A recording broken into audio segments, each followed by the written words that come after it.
Okay, welcome back, everybody. Thank you for joining us for this next section, section two, I believe, of No Land for Good Men. This is a Christmas gift from me to you because this has been sitting on my brain and probably contributing to whatever else is from this existential depression I've been having through the course of this year. But hopefully, you guys can figure out something to do with this and hopefully make it some applicable knowledge and political theory instead of just something that continues to torment me. But welcome to another episode of this. If you want to check out what's behind me here, Cosmic Nomad's Rebel Souls. I don't know if you clocked that in. My mic's right ahead in front of me here. Cosmic Nomad's Rebel Souls shop. Go check out our merch if you want to donate to a starving artist, or else you can keep me starving and I'll keep the consistency up as great as I can.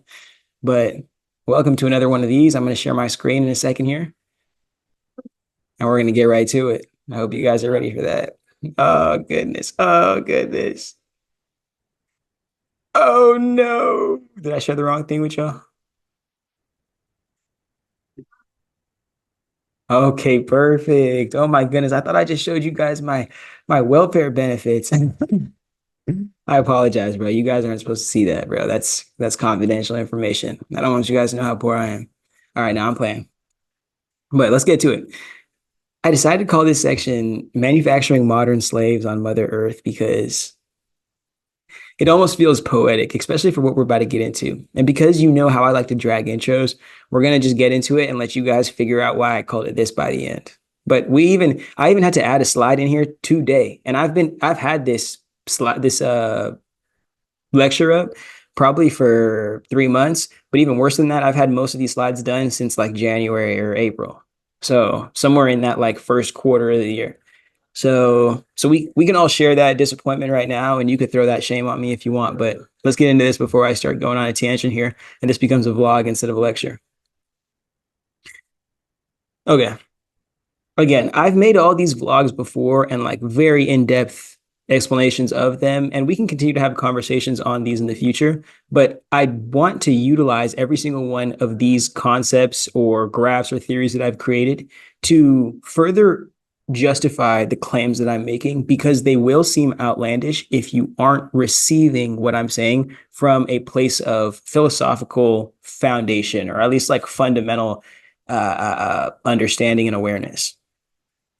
I'm sorry, I'm gonna figure out why my head's cut off here. Okay, perfect.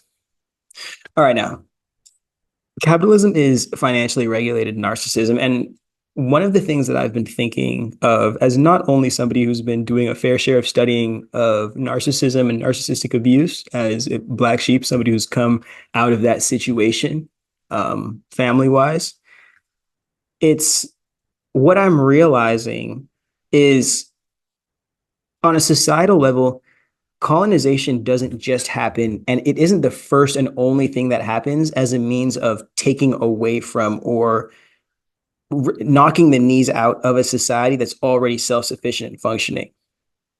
There's a lie that gets told in colonist or colonizer indoctrination that says that these are just savage people or just non-human, cruel people that have to get colonized because they need to get saved. They need to be taught and fixed into being better human beings because they're just so apart from that. So they have to have their autonomy taken from them to be taught how to do it better from people who already don't know how to do it themselves.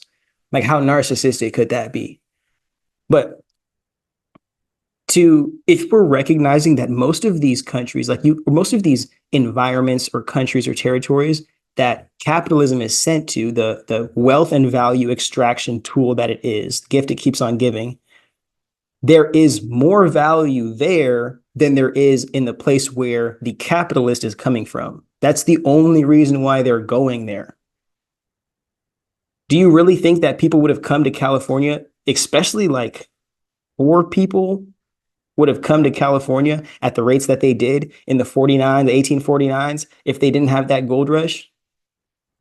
You can't tell me people who are hoarding African jewels, like wearing African jewels to their little royal ceremonies that are made up and don't mean anything. You can't tell me that this land they've left, people that they left to starve and die after exploiting, there's no value there.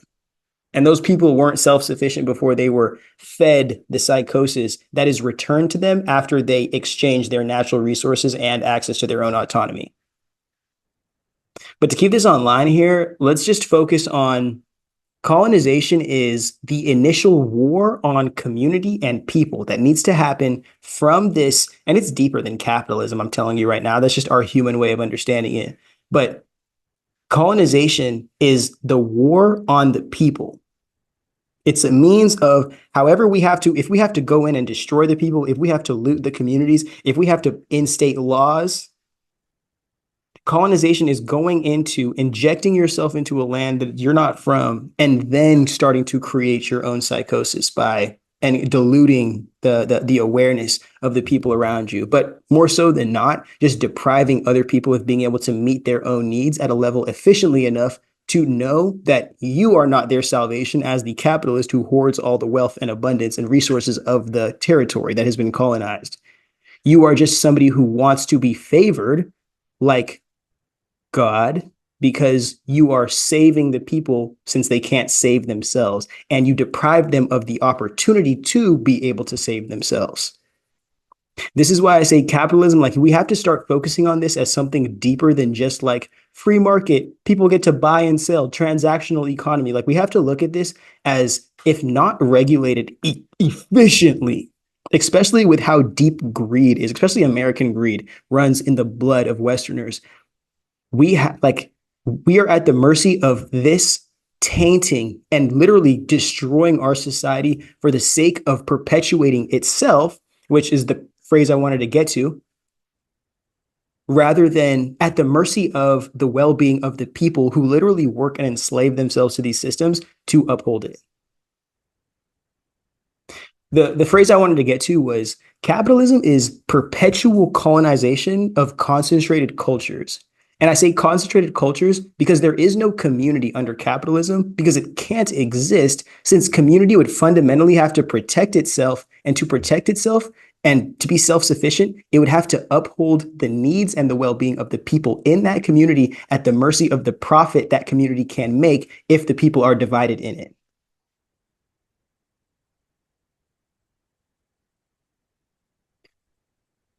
And this ties into what I was saying in the last section about how community doesn't exist in America either. And America is just the grand master cult that allows all other cults of identity to exist beneath it. And all of those cults of identity are just pursuing lifestyles in alignment with seeking validation of the people who don't have to seek acceptance through their identity.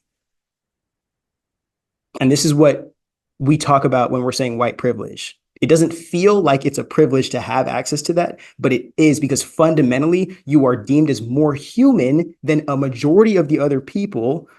I'm not saying in the country, but in the world, simply because of a status that people can't choose, because people don't choose how they're born here. I apologize for that.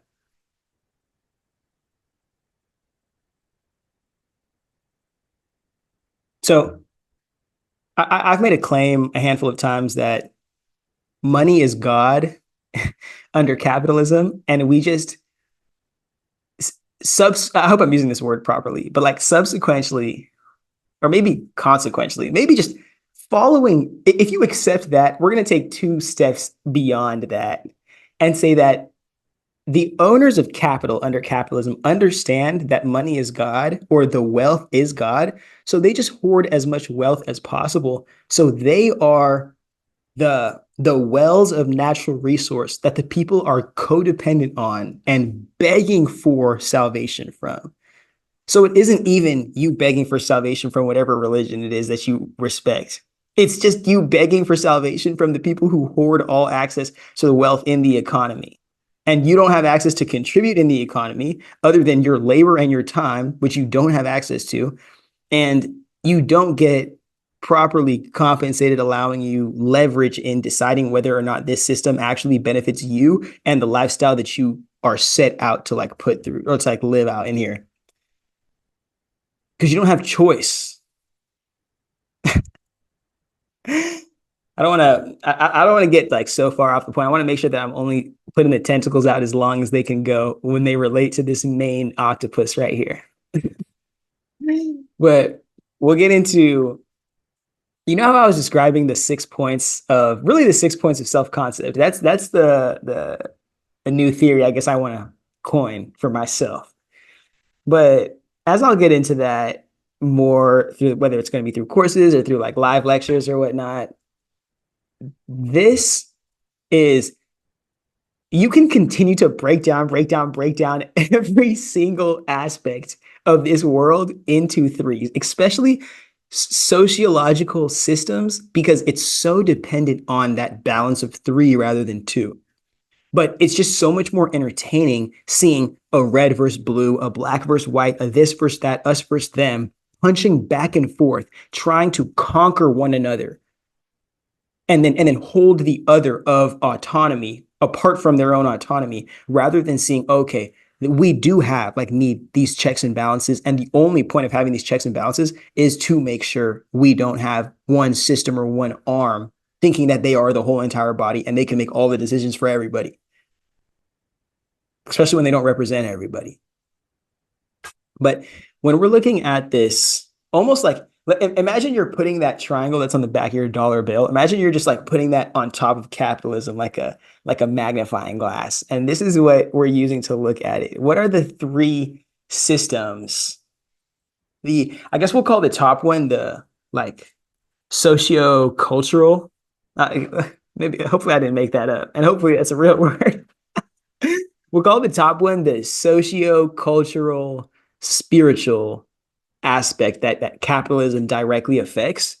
And the reason why I split that into two, I just want to get into that right now. The reason why I split that into two is because there's an inner spiritual aspect that every single individual person in this society is accessing or is responsible for cultivating on their own, but the community that they're responsible for them, or the village that raised them, if you even want to call it that, they're supposed to teach them and raise them in understanding how important that inner value is and how important it is to be aware of what's going on inside of you and taking responsibility for that so you can put your best foot forward into the world outside of you that you can't control and you can't take responsibility for other than what you are doing.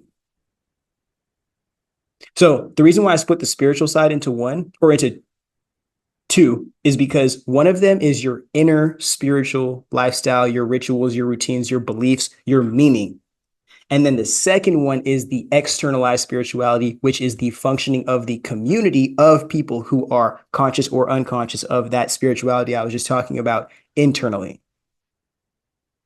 Which is weird because like the term woke has been transitioned into some like really, I'm gonna be honest with you, bro. The term woke has really just been turned to mean like black. Like it's honestly, if you just replace woke with black and like black shit, if you want to call it that, that's exactly what it is. Like, and that's what these people want to say, but they don't have to say it because they can just say woke stuff now or like wokeness. But woke used to mean people who were tuned in to reality beyond society and what society indoctrinates us to have. And then there's people who are asleep or they're still indoctrinated fully and believing fully in what society is feeding them because they don't know. Goes back to our concepts of belief versus knowing. They don't know of a reality or an existence beyond what society feeds them. And it's probably out of fear.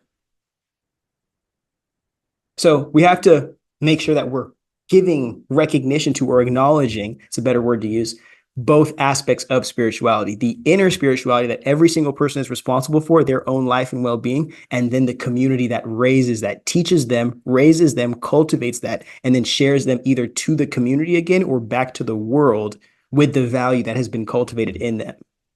But when you don't have communities in the world, you don't have that external sense of like being that people can contribute to or be a part of. They're only in the world seeking acceptance of themselves. But it's like, think about this. How the hell do you go out into the world of other people seeking acceptance of self when they don't even know you? We can have a whole session about that. But let's get into the other aspect of it. If the and again the mind or the family community political organization aspect that capitalism colonizes in relation to this, it's beyond because I was going to say instead, but it's not instead because it's also beyond colonizing the inside of you, what your beliefs and your meaning and your sense of purpose is, and then also creating a reality outside of you that only reinforces capitalism's success and the opportunity in capitalism, but still neglects like that. I don't know what the term is, but like I think it's like the fallacy, something of success. Like it's like success bias or something. Maybe it's like I think it's called success bias. You don't see so like 99% of society is a living reflection of the failures of capitalism. And we only get to see 99% of the time the success of capitalism, keeping us on this hamster wheel of belief, even though we know so many people are suffering individually because of capitalism. But then again, what does capitalism do? Just like what I'm going to describe here, the political organization model of capitalism is hyper individualism. So we think that your problems are your fault because you're a loser, because you're poor, because you're black. No, I'm not. Some people may think that. I'm hoping that more people in our society are beyond that type of shit. But the individualism that is cultivated not only has people ashamed of themselves, it has them seeking acceptance of self by tearing other people down and stopping other people from pursuing their success, especially when it's before the initial person I'm describing, or at least trying to compete compete against rather than collab with the people they're in community with. Because they don't understand attempting to compete against everybody and attempt to be the captain of the ship all the time stops you from being able to learn what it is like to be a part of the ship, to be a part of success, to be a part of a community that knows how to win. So you can learn how to win before you learn how to lead, how to win, and then you actually lead something to success.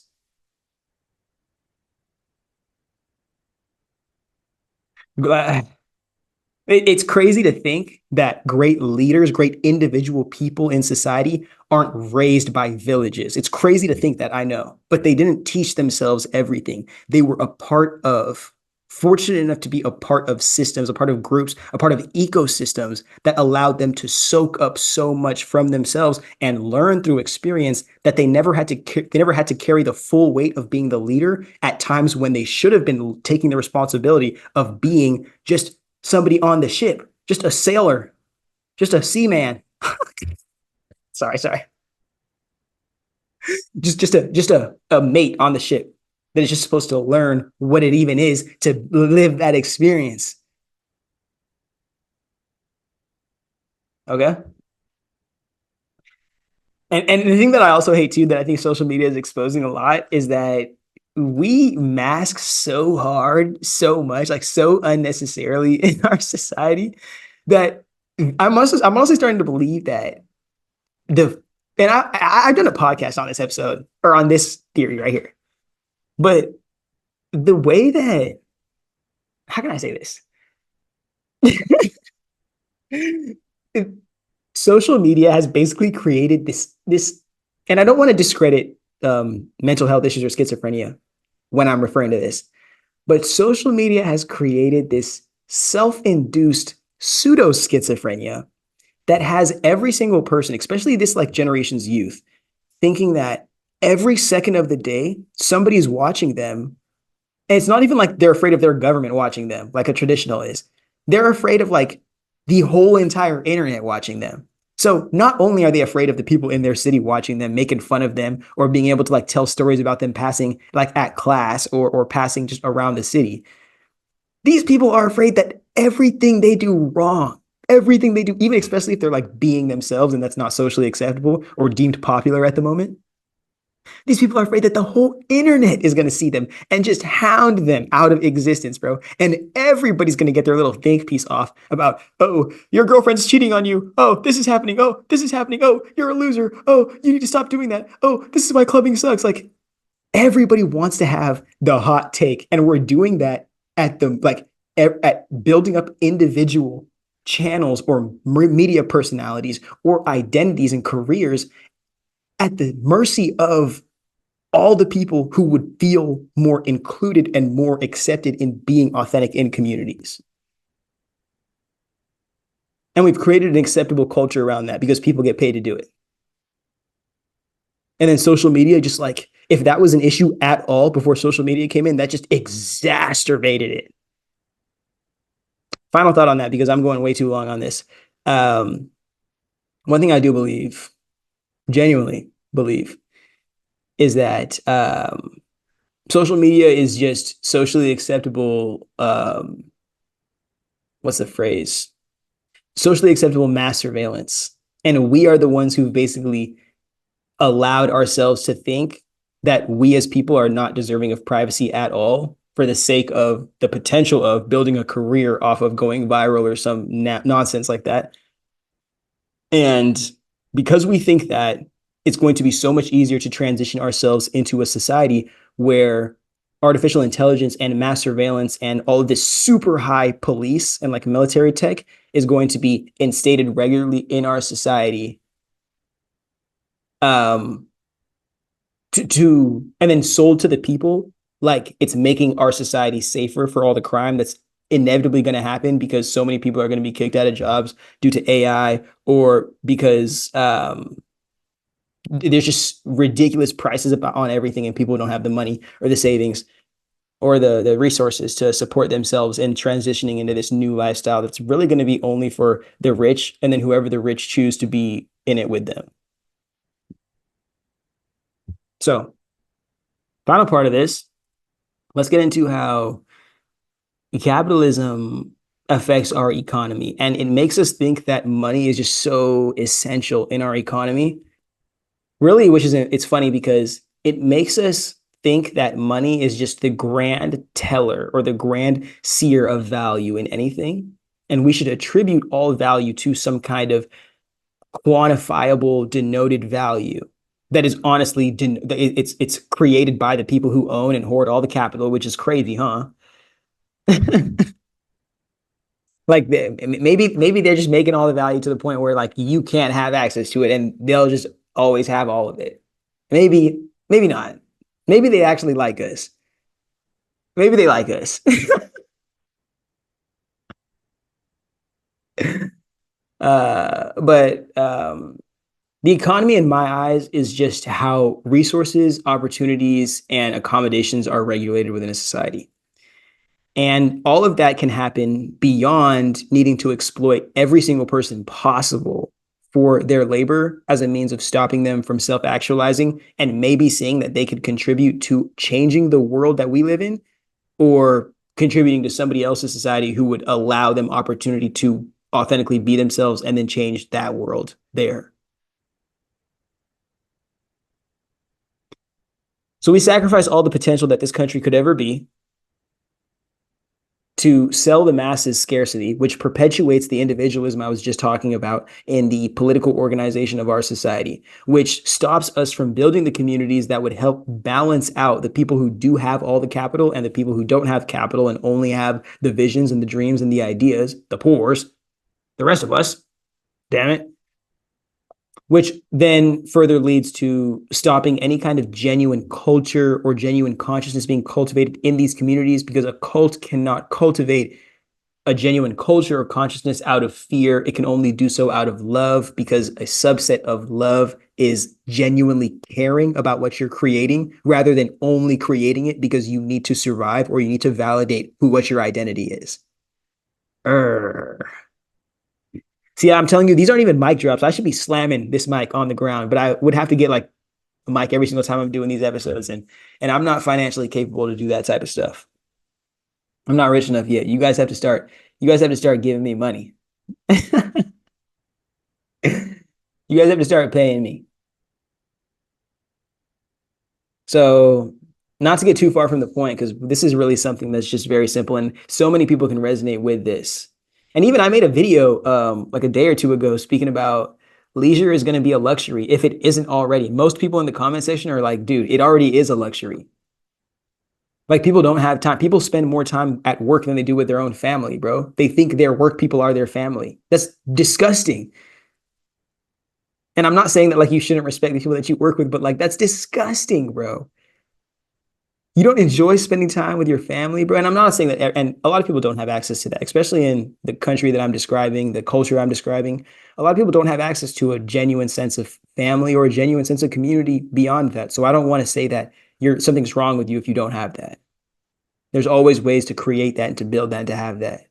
But what I'm trying to say is that so many people are recognize that it's not okay for us to give not only the 8 hours that we work every day to these people that don't even compensate us in living wages, but to give the 2 hours before getting up and getting ready to these people and the 2 hours after to sit in traffic and to wait all the way to get home, just to get home and not even have energy to go and do the things that we want to do. I'm not saying you have to do everything you want to do every single day, but at least during the weekend, so many people are spending Saturday just chilling off Monday to Friday and then spending Sunday getting ready for the next Monday to Friday. Like, what kind of lifestyle is that?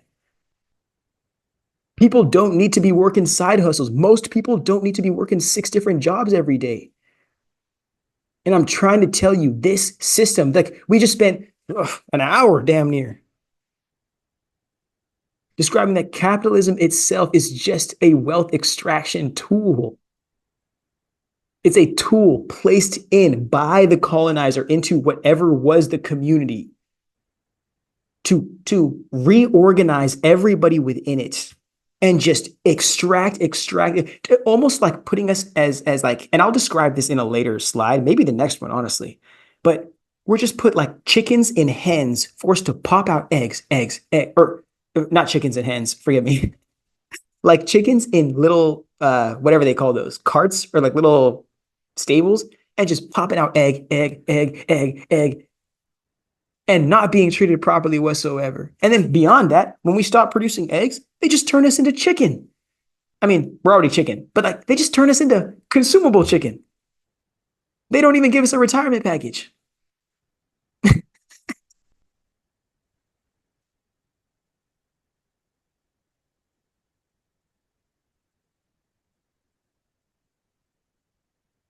Okay, what I'm speaking about is serious, but that like I'm sorry, it can't always all be serious. Like sometimes you got to throw something in there. But what I'm trying to say is all we're doing, and I've made this take a bunch of times, and I'll probably get to making it at some point during this little section that we got here. But we have just continued to just reinforce, turn every kind of business at all into a plantation for the sake of extracting profit to the gills at the mercy of serving the people who create that profit that is, again, manufactured and made up to sustain the made up economy that we perpetuate, which is only to gamble on what? The livestock of businesses that are just going to shell all the employees the second that stock starts to go down anyway. The people who raised the stock of that company in the first place, because shareholders are more important than the employees. But again, we don't have to get into all these conversations right now. These people are already telling you this stuff. I'm just telling it to you from the angle that like this is bad and wrong, and it doesn't have to be that way because we could achieve the goals that they sell us. This system is giving us by doing this completely differently. But they tell us the only way that we're going to get what we want is by doing this system the way they're going to do it. And there's no way it's going to happen as long as we have the people who own the capital that are in power, or even be worse than that, the amount of power that is extracted, especially on a global sense, but just on a nationwide sense, a multicultural, diversified nation, like national sense, the amount of power that can be extracted and held at the top is enough to corrupt anybody, any of the most divine, devout saints. So the purpose is to create a completely new version of this that only holds that much power and wealth for the sake of serving the people who don't have power and access to opportunity. Because people can't have access to ownership of that and then use that ownership of wealth and material to further influence political and social culture in a world where people aren't like people who have access to that much capital. When you touch access to that 80-20% capital that lives on the upper echelon of these American capitalist societies, I'm telling you right now, it's enough. It's enough money to change entire cities' lives every day. But we're going to compete with so and so who has a 3 foot longer yacht or a 3 yard longer yacht than me. And that's going to be just like the purpose of my existence, to just like have one more yacht and one more supercar and like go on one more trip and pay like 5 more girls to have. Can't say that. All right. Well, I think we explained this fairly well. We're going to get into the next part right here, which I was right. We're going to get into the part how we're all divided like chickens and hens. But I apologize. I am gutter baby at his finest. So I'm going to have to use a different kind of analogy to describe this. We're basically all being pimped out by the corporations who own us. You might not want to call it that, but if you own access to somebody's autonomy and their ability to serve themselves to self-sufficiency, you own access to them. I'm sorry. You can't go out on the weekend and be a degenerate anymore. Somebody's going to take a picture of you on social media. You're going to go viral. You're going to get fired from your job. That's just one example. No, you can't wear what you want to wear to your work because you're representing the brand. We give you opportunity. If you weren't dependent on the opportunity, would you still even be working there? Ooh. I'm not saying to quit your job, but look in the mirror and ask that person these questions.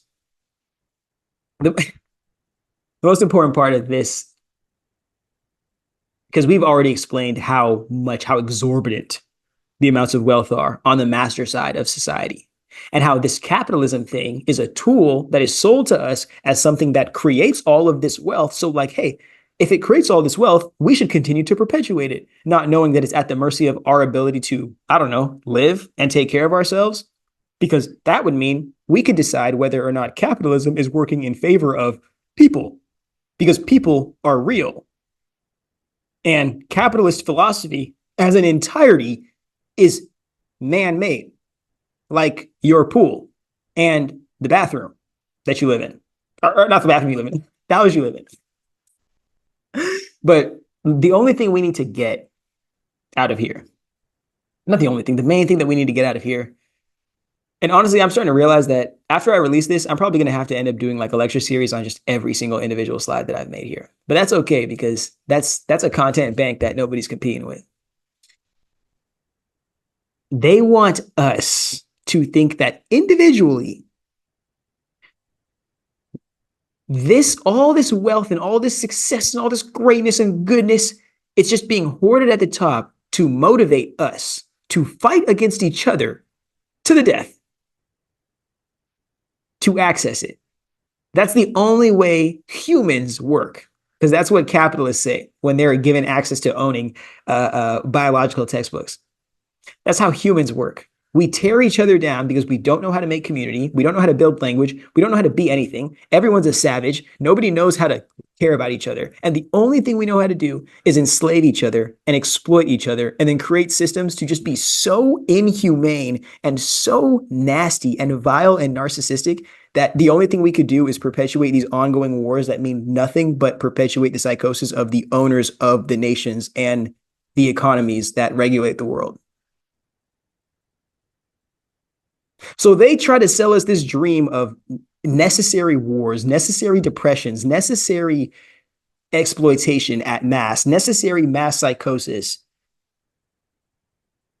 But all of this as a means of, forgive me. All of this as a means of depriving us from seeing in the communities that they destroyed before they got us to believe in this capitalist dream. This was where we were able to develop things like self-respect and self-love, because we were able to be loved by a community of people who were able to be aware of themselves and how to care for themselves in a way that prioritized love if they cared about themselves, not just because society wants you to hate yourself at the mercy of making it money, making you addicted to these cycles of fixing yourself, whether it's self-improvement, whether it's beauty culture. systems and systems and systems of addictive self-hatred and self-rejection. Mind you, I'm not going to sit here and just like let myself go get viral saying that beauty culture is just like self-hatred. I think beauty culture is one of the most amazing things. And I think it's also one of the most impactful creative arts industries in the world. But I think capitalism forces us to look at beauty culture from the angle of, hey, you don't like yourself. You're not good enough. So why don't you buy this stuff every single month, every single week, a whole lot of it to fix yourself into conditionally being the Cinderella that could have access to the lifestyle that you want, but you have to keep on doing this to sustain that. Rather than being able to have access to the things and create the systems that are efficient and effective to the lifestyle that you live that allow you to not only be self-accepting, but express yourself authentically and care for and accommodate yourself.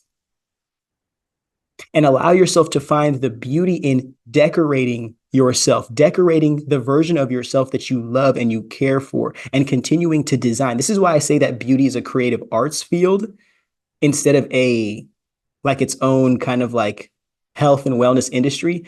It's creative arts, bro. And it's a beautiful industry when looked at from the perspective of, I'm not doing this to fix myself for the sake of, and this is this is what capitalism loves to do, for the sake of male validation.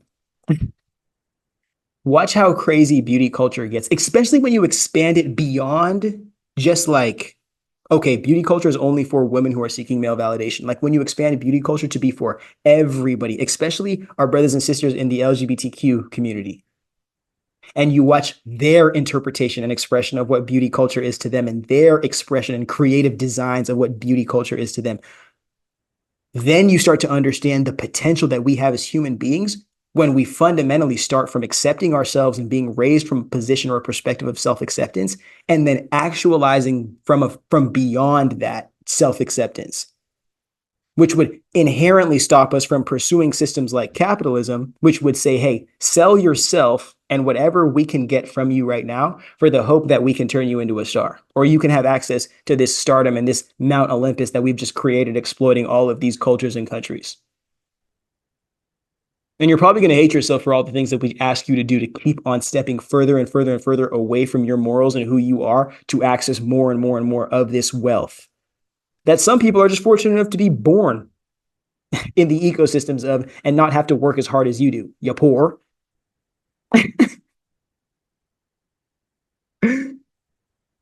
But even greater than that, I'm going to have a whole podcast on beauty culture, because I think it's an important part of self-improvement culture.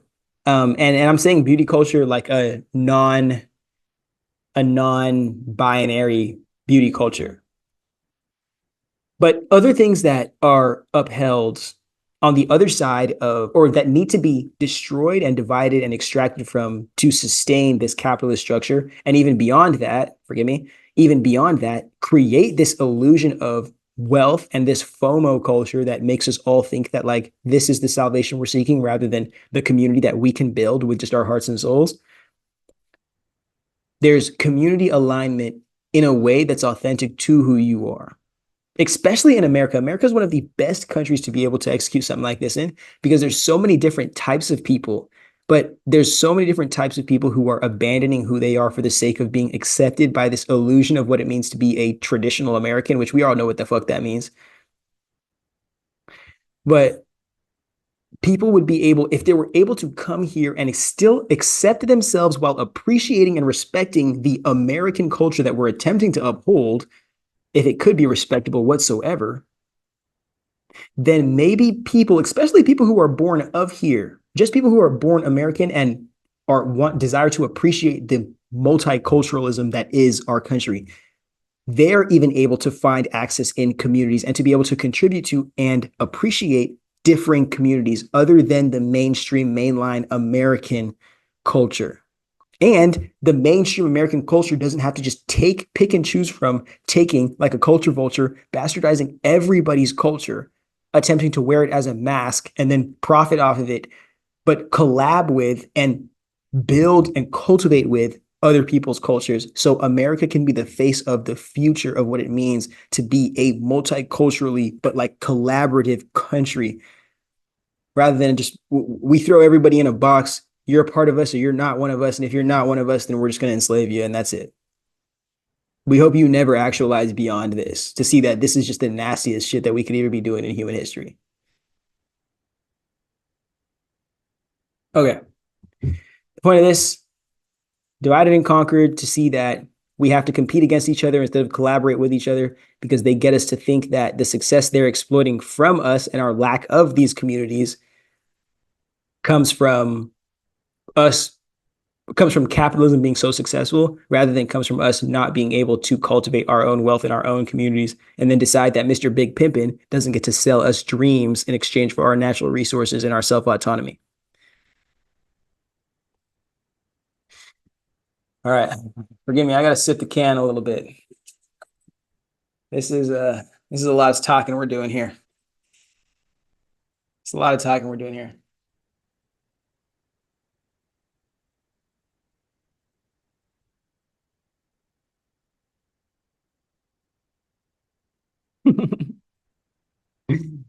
Honestly, I'm starting to think that I might start inviting people. I might start inviting people into to watch these like live lectures almost. Um, and this is I've made this take a handful of times, but I don't want to call like wealthy kids different that because they're already raised to believe they're better than everybody else, than kids who don't have access to the things they have access to. They should be grateful. So I don't want to just continue to add on to that psychosis that they're being fed. But these wealthy kids are different because, especially in the world we live in, because they're so close to the poor people that they are fortunate enough to be on the beneficiary side of, or the benefiting side of. But they have to somehow think it's fair for them to live the way they live at the same time as it's fair for other people to deserve the circumstances that they're being put through. So it's just like it's weird. It's almost like a trauma that wealthy kids have to go through if they, especially if they don't have access to like private schooling or just like being individualized in some kind of like wealthy kid psychosis. But those wealthy kids that have to get forced into public schools or in that diversified culture to where they can't just only be indoctrinated with what marginalized people are and then live only around their demographic of people. Like they actually have to like try to be fed the lies while existing with us and seeing that we're not like what the lies are. I think that wealthy kids are given an opportunity to when engaging in the real world, like outside of Mount Olympus, that they're all fighting to get access to, like their parents already have access to. These kids have the opportunity to see humanity from two completely different angles. But so many of them are so afraid of the poors, us, and afraid of, what is it? Losing, and genuinely, this is something they won't say, but they're afraid of losing access to the privilege that comes with not only being wealthy, but for a lot of people being white. So they're going to fight tooth and nail to have access to that reality they live in, while being so at the mercy of the indoctrination that comes with that, probably because more times than not, their parents aren't even the ones raising them. That these kids, and I made this claim when I was speaking about the Department of Education on my podcast, but these kids are raised to be like the future masters of the mass conglomerate of plantations that is the United States of America. And they will just not only inherit the wealth of the society, but inherit the executive, authoritative leadership like roles in that same society. This is why rich kids get private schools and everybody else gets public schools. And then when they talk about destroying the Department of Education, it's a bunch of wealthy people, private school kids who are making this decision for a country of people who are 85% public school kids, if no school at all, if not no school at all. So it's just these wealthy kids are brought up in their own echo chambers, thinking that they're better than all of these other kids that don't have the opportunity of existing in them, while also even in that group, which is crazy because I know some of us is like as the public school poors are sitting here thinking, well, you know what, maybe it would have been better if I had access to going to a private school. Like maybe then I would have gotten to that top university and I would have gotten that good internship and then had that good career and that six figure. Like, you know, there's even more issues that these people are experiencing up there than we are experiencing. And for them, it's as a means of maintaining the wealth, the access to that wealth that probably they didn't even create. They just have to maintain relationships and like some sense of like status and social resume to access that. For the rest of us, we're attempting to fix ourselves to have access to that ever, like for the first time mostly. These guys, and somebody made a great point. I don't know the full like take, but and I think it might have been like a lyric from a song. But for these kids, success is like expected out of them. And you got to think about the amount of just like pure psychosis that can create in people who aren't meant to follow in the footsteps of their wealthy parents or the people who they've inherited wealth from, but they have to find some way to either like to leapfrog the success of their predecessor or be successful at all to validate having access to maybe inheriting something that like their forefather had. So that's what I'm saying. Like these wealthy kids, even in their own groups, like they don't even have access to real relationships because everything is networking. They don't even have access to genuine like forms of community because everything is just tearing each other apart or competing against the other to see who's the most perfect of the perfect, rather than to see what networks do we need to build to act to see how we can create the most value for everybody individually, but meeting the needs that we need to meet and meeting the goals that we need to achieve with everybody. Because are people here if we're not using people to do that? I don't know. Maybe that's just some like leader stuff. And again, like this is, I'm saying that I'm not saying wealthy kids don't have access to anything that we should feel like give them a pity party. I'm just saying these are all things that, especially like if you want to call them poor people, lower status people have access to developing when they have access to real community and culture that wealthy kids don't have access to. But what do these wealthy kids have access to? The exploits, the looting, the rewards of colonizing other people's culture. It's like, if you've seen the original Willy Wonka and the Chocolate Factory movie, there's a girl in there and her dad just like gets her anything. It's just like some like warehouse owner. And everyone's in there. You could tell everybody's in there making pennies an hour. And he's in there just whipping them figuratively to work. And the daughter doesn't even understand the amount of work that's being put down on the lower levels outside of the office of the dad. So when they're saying that they're releasing this freaking the ticket for the what is it? I'm having my brain is not even farting. My brain is doing diarrhea right now.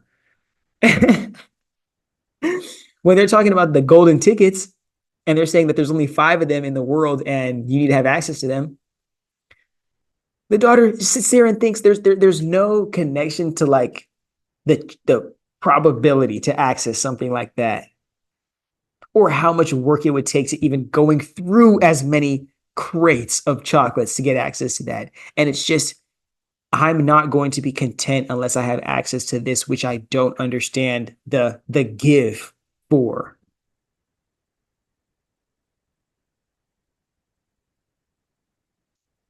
All right. Because I mean, I went so far into that, into just losing myself, that I just like completely lost where I was transitioning from. So I'm gonna conclude this section right here, telling you that I know where I'm at, and I hope you know where you're at. Uh, but there's it's interesting how the how can I describe it?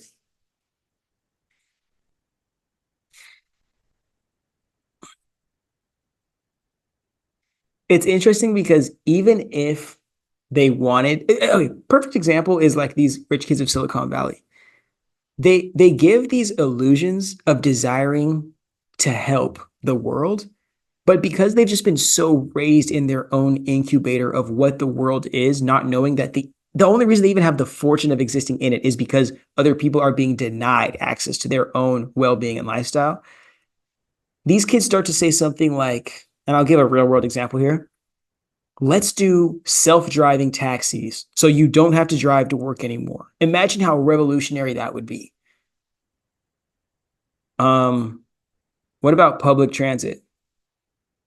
What about isn't public transit something that we've been begging for?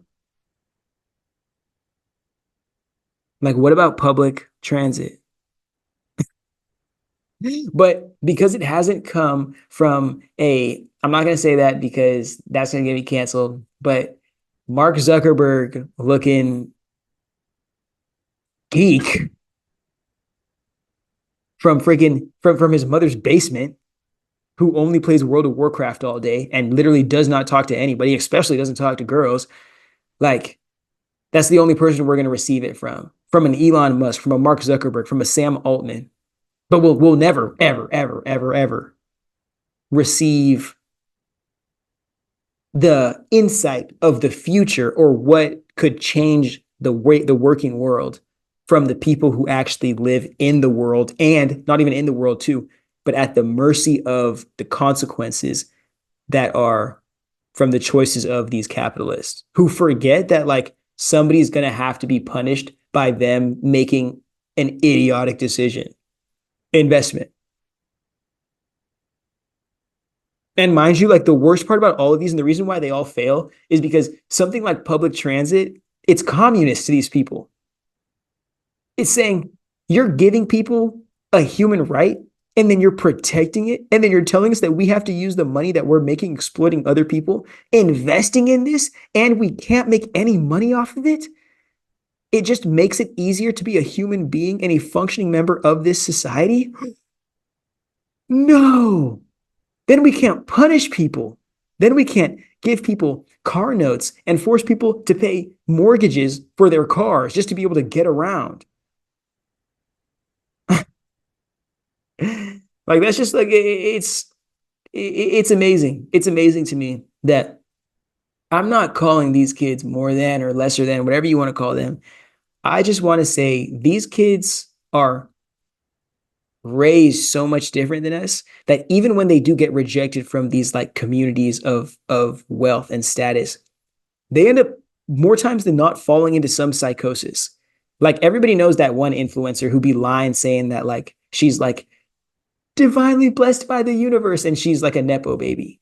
It's all of them, bro. They just don't know what to do with the money that they have access to, and they definitely not going to spend it going to college. And they're definitely not going to use it to invest in anything. They're going to use it to just like buy a bunch of costumes and then act like they're somebody else. It's they're so apart from just like traditional humanity. They're constantly fighting for a stake in being wealthy permanently, which is almost like never a guarantee. You have to constantly eat for it, which I think the narcissism is. It's just greed. Like you're constantly competing against a greedy person who would do more for less. That's the issue. That's one of the issue that keeps on just issuing in capitalism. Just somebody who would do more for less because they're just more desperate to get something. I'm getting a little too far out of here, so we're gonna move on to this next section. But I know I was saying something very important about. I wish I could just like pause and then slide back to what I was saying, but this is a pure Zoom lecture, so we can't do that. But okay, no, no, this is what I was going to conclude with saying. wealthy kids are, they're so in that psychosis, or that, and maybe it's just like cult think. I'll call it cult think instead of psychosis, because you guys there just have a lot of shame addressing psychosis. Um, they're so into that cult think that their whole entire life is about perpetuating their own access to it or their own ability to be able to leverage it. And the second you fall out of that group, the only thing you could fall to is psychosis, unless you truly deprogram and ground yourself in some kind of reality beyond the wealth and that whole entire cult psychosis. Because you're raised to think that you're so much better than the poorest and the people who don't have access to what you have access to because you just deserve it and they just don't.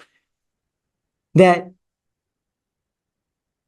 you think you're more human than everyday people. And you question people's ability to be able to struggle with not being able to live because they don't have money to pay to access living, since that's one of the issues that these people have never had a problem with. The only fear that they have a problem with, or the only fear that they have, is losing access to that unconditional support, even if it doesn't come with any love whatsoever.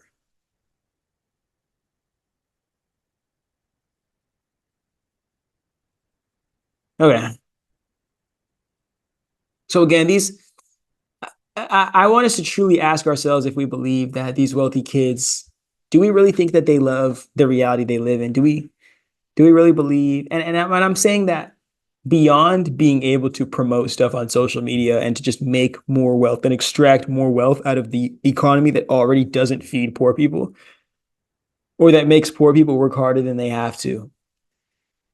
They sell us dreams to get us to not only fetishize our own suffering to perpetuate capitalism, but to make sure that we can exchange our real culture and our real passion and investment into this system in exchange for not even compensation by the system, but validation by the system, which is crazy because we're sacrificing not only who we are and our sense of identity and our sense of culture and what it means to care for and serve us. We're sacrificing all of that so the people who are giving us this validation, these trophies or stickers or titles, they also get to hoard all the wealth instead of using that to compensate us properly, really compensate us at all. Because as long as we're not keen on the inner knowings of the system, we're not keen on the business deals, we're not keen on the transactions that are happening. As long as we're not aware of how energy and accommodation and resources are being allocated, then it doesn't matter. But we could genuinely be making crumbs as to what we are genuinely producing as a people, and we're just being sold this lie that we don't know how to spend or save our money properly. But it doesn't matter because we're clinging on to our salvation from people who don't see us as human beings, so they don't think that they should respect us as human beings. Really, they don't think they should respect us as they would themselves because we're willing to accept being disrespected. And again, this is ASAP Ferg made this quote or made this take in an interview. I don't even know where the interview is from. I have a lot of shit sitting on my brain. But ASAP Ferg made this take saying that rich people are boring. And it's like, I'm not gonna lie, I say from my personal life, being hanging around all walks of life, the young wealthy people are just like rambunctious. And I think it's because their life is so like Martha Stewart, interior design, pastel colors, like super bland and boring. Um, and they're just seeking some kind of rebellion from that hyper structure and conformity. But one thing that wealthy people fetishize is the freedom freedom from expectation, which breeds the cultivation and creation of authenticity and culture from that.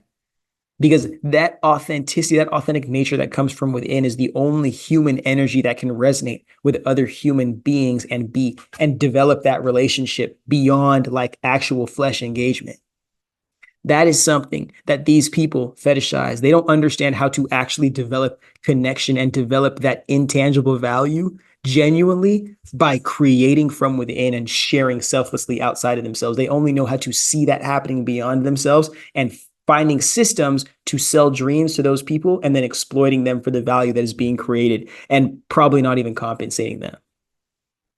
And then anybody who buys into this system, probably not knowing any better, just ends up realizing the best thing for them is selling somebody else a dream. Just like these record companies do with the record labels, the best thing you can do instead of actually helping artists not fall into the trap of signing these ridiculous record deals, you end up just signing artists to your label and then being the same slave master that ended up signing you to their label when you were a young artist, a young, impressionable artist. And now everybody's participating in the game, thinking that we all have to get our value and our sustenance from playing this game, rather than anybody ever being able to sit back and be like, wait a second, what the hell? Why do we keep on doing this to new value when we can just create a new system to cultivate value differently enough to buy other people out of this system that doesn't serve anybody? And at least if we can't buy people out of it, compete against it enough to shut it down. I was gonna write this out for you guys, but this is a freestyle. I'm pretty sure I might have wrote this one. Actually, I'm not gonna say that. That might get me that might get me arrested. I wrote this. I wrote this when I was flying in my spaceship. I wrote this when I was flying in the spaceship, so that's why the handwriting is so poor. I apologize for that.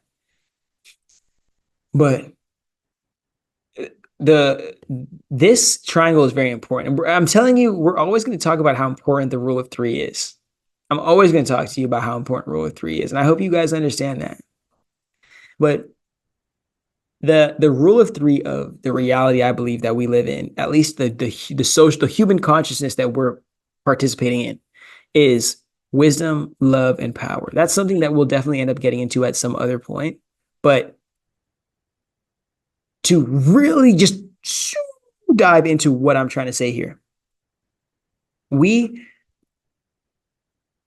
how can I say this? We just completely abandon wisdom for the sake of creating this illusion of a competition between love and power, or thinking that, and if you want to perceive this in a way other than one that makes it seem like one person is all light and one person is all evil, think of this as community versus cult. These people who have cults and don't know how to create or cultivate any kind of genuine value within them to be able to be self-sustaining, these people want the love and the intangible value that is created from the people who aren't at the mercy of these wealth extraction games that they're all playing, or these wealth hoarding games genuinely that they're playing. So to sell people who already don't have anything, to sell people the dream that their salvation comes on the other side of selling their soul, you have to offer them the illusion of power. You have to offer them, or forgive me that. You, and I said that shit so confidently, I apologize for that. But for the people who, wait, did I just make this completely differently than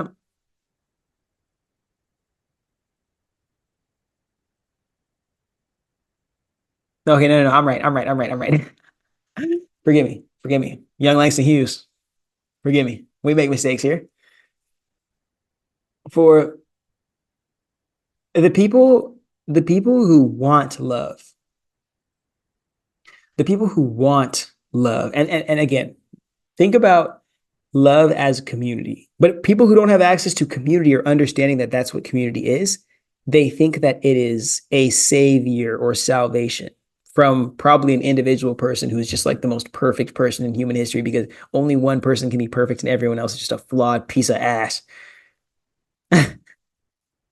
But getting back to what I'm saying, the people who are at the mercy of not having access to community to support self-acceptance and are seeking love, especially from an individualistic society, they are willing to sacrifice their real power, autonomy, awareness, authenticity, responsibility over themselves.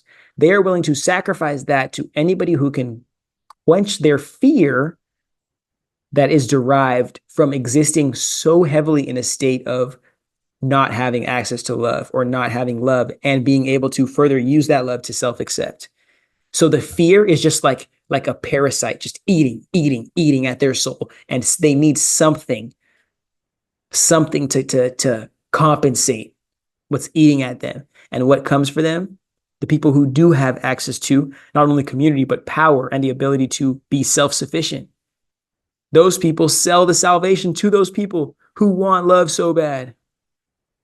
And they say, hey, buy into this conditional BS that we're selling you, and you'll have access. It'll be just as good as the thing that you're lacking, if not better. And it keeps on never being better, at least never being better long enough. And then we have to keep on buying new things from them because they keep on, it just, if it's not them, it's us. It's our fault for not being able to just keep on buying the conditional because they're hoarding our unconditional. And the reason why I say that wisdom was just completely cut off from this to create the love versus power binary is because the second you dig into that wisdom space, you realize, holy, like wisdom is being able to step apart from the engagement or the direct activity and being able to be like the mediator of what is and to know that both sides need to be served, but there has to be some kind of balance. It's not like one side is just going to win and conquer and dominate the other and just be content with looting everything out of that community. And it's not like that community that gets looted and colonized is going to be content with just rolling over and being at the mercy of somebody when they used to have access to autonomy and their own ability to create their own culture. And we describe this right here. The poor sacrifice their culture to sabotage their communities. Like it's all for the illusion of like in the future. And we'll describe this a lot more in this section, but it's all for the illusion, this like future illusion that we will be saved in a day that is not today. But we have to sacrifice everything that we are today and every day as long as it takes until that day comes. But it may never come. But if it does come, then you better be ready for it because if you aren't, you're going to get left behind. How many more days can you get like exploited than actually being saved from that method? That's all I'm going to say. All right. We got a lot of stuff to get into here. We got a lot of stuff to get into here. What?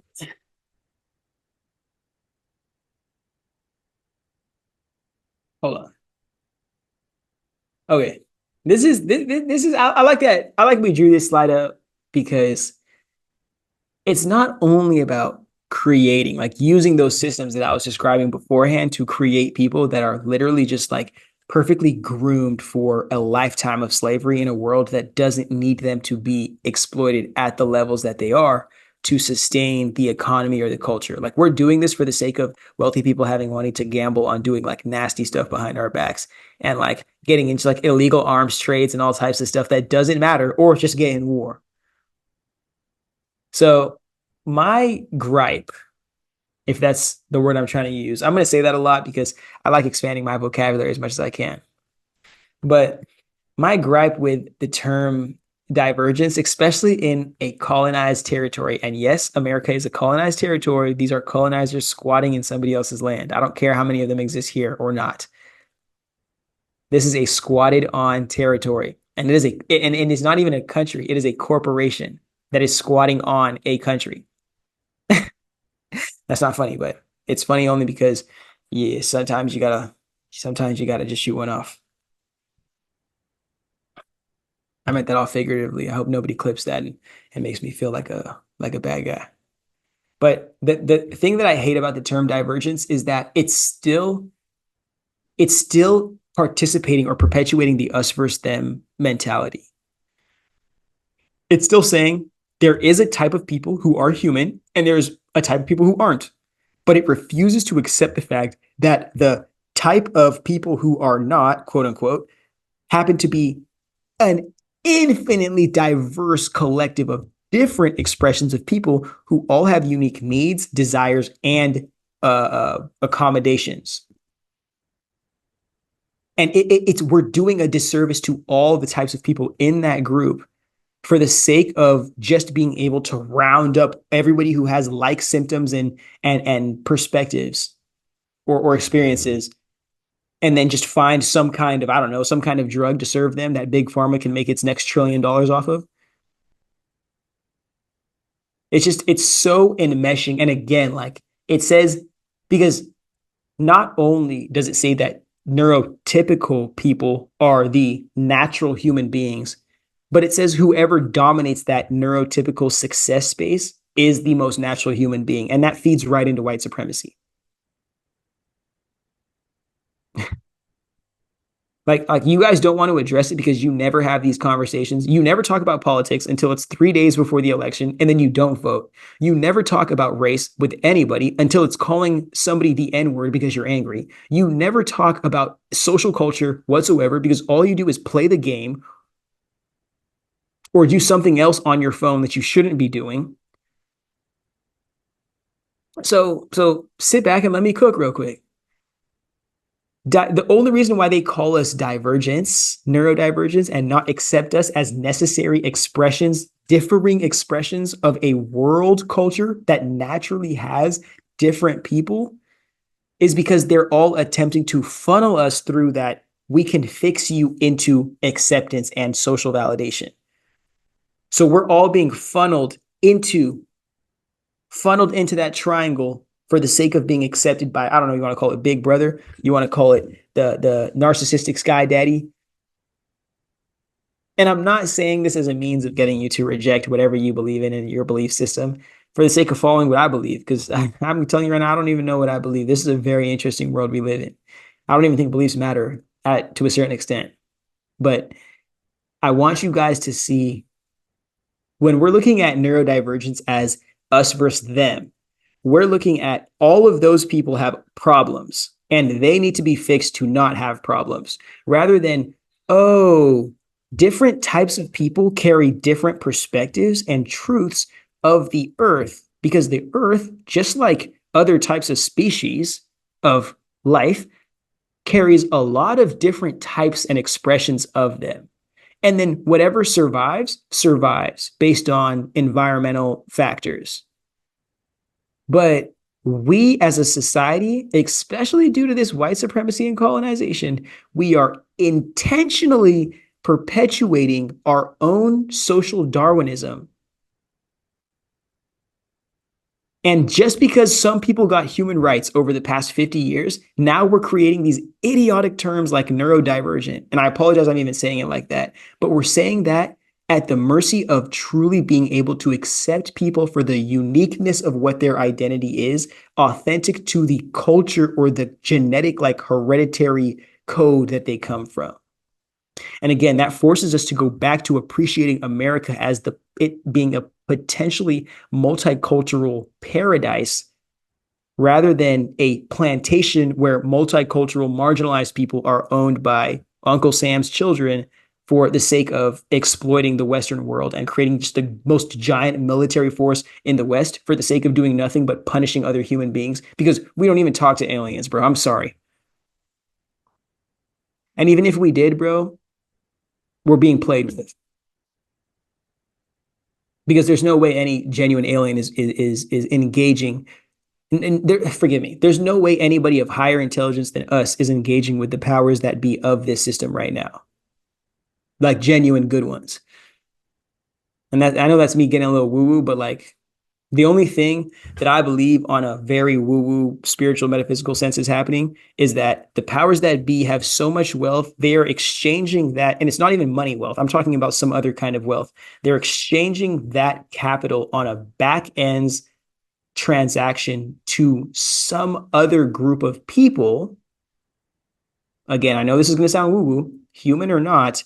They're exchanging something of very significant value that is more than money in a back end to this other group of people for access to technology and information. And we don't know what these people are. That's all I'm going to say. Like it's more than alien. And we don't know what they are, but that's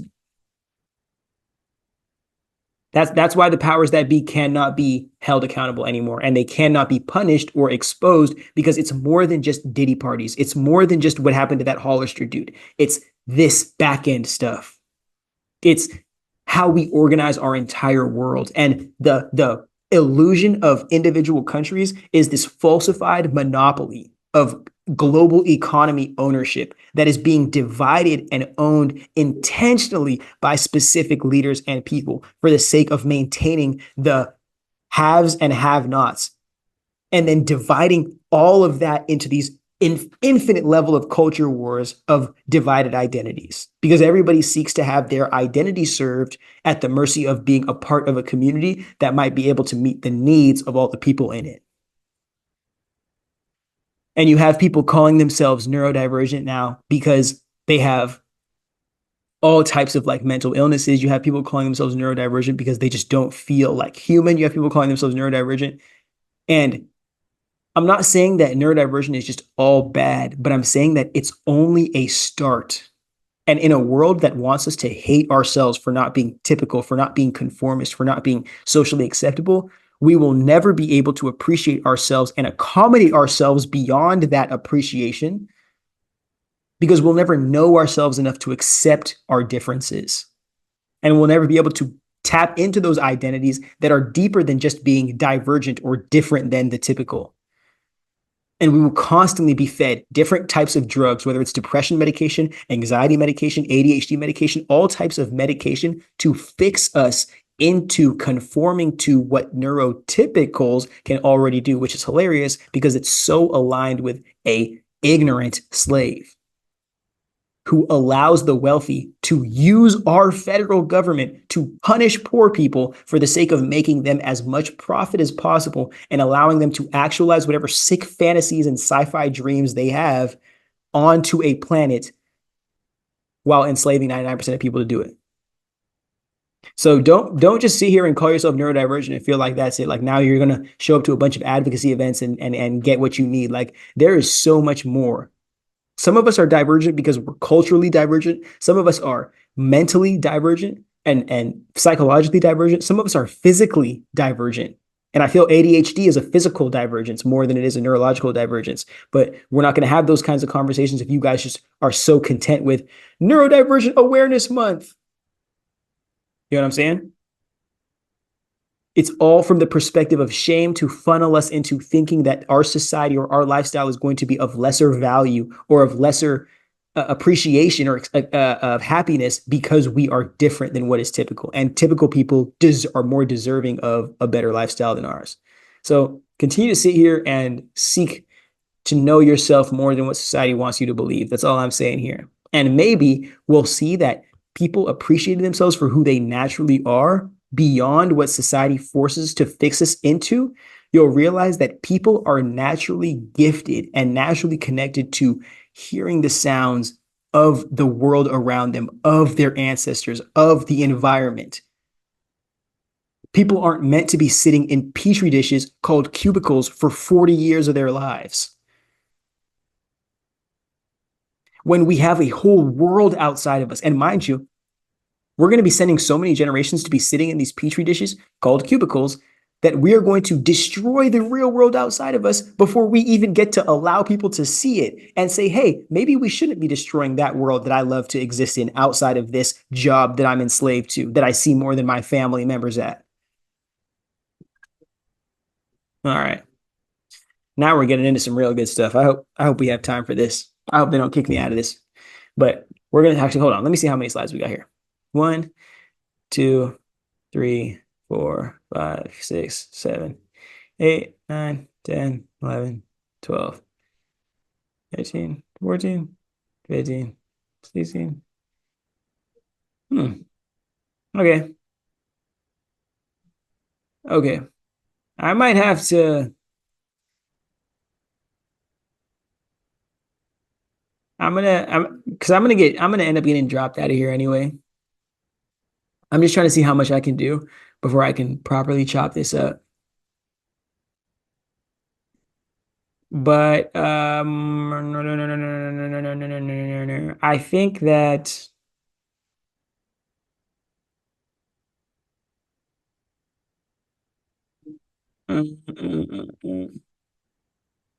okay, we're gonna 1, 2, 3, 4, 5, 6, Seven.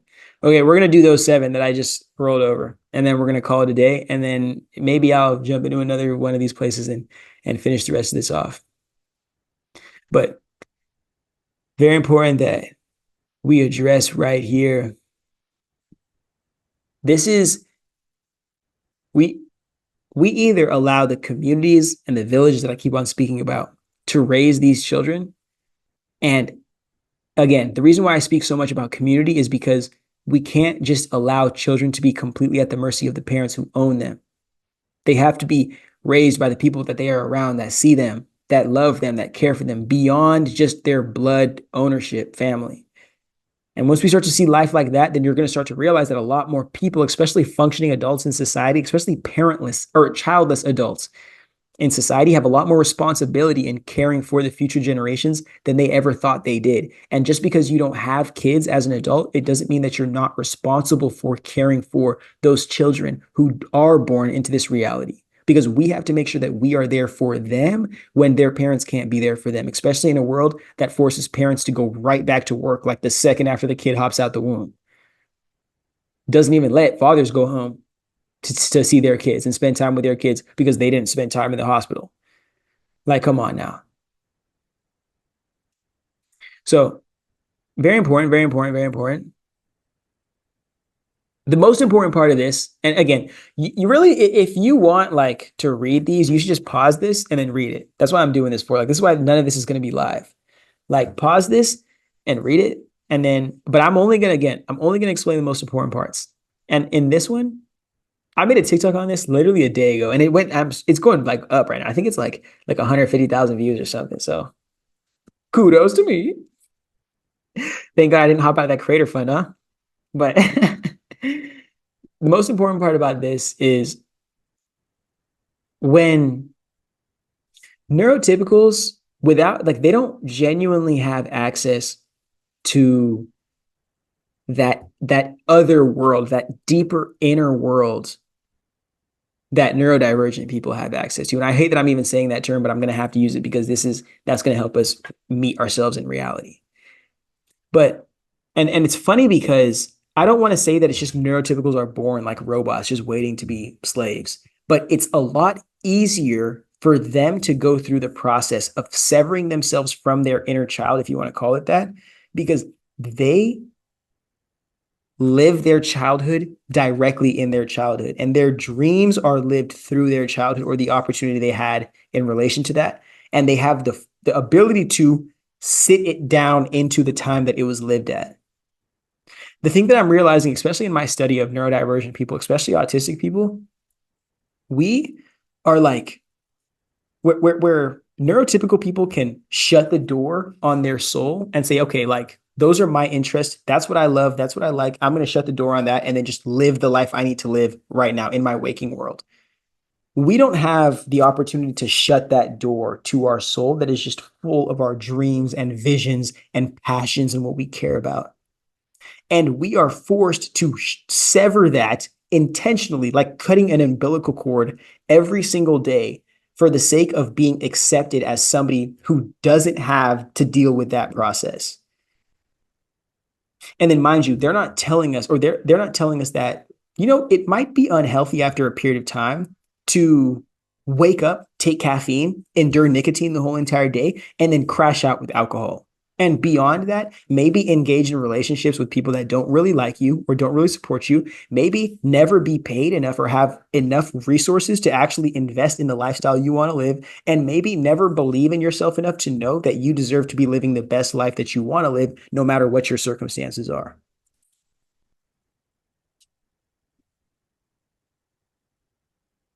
So the neurotypical is called the neurotypical because in a system of masters and slaves, it's so much easier to get them to reject who they are for the sake of being accepted in society, because they never have to keep on seeking who they are. They only have to be an identity, a set stagnant identity, and then keep on proving to society, this is what my identity is through the job I work, through the money I make, through the relationships I have, and that's it.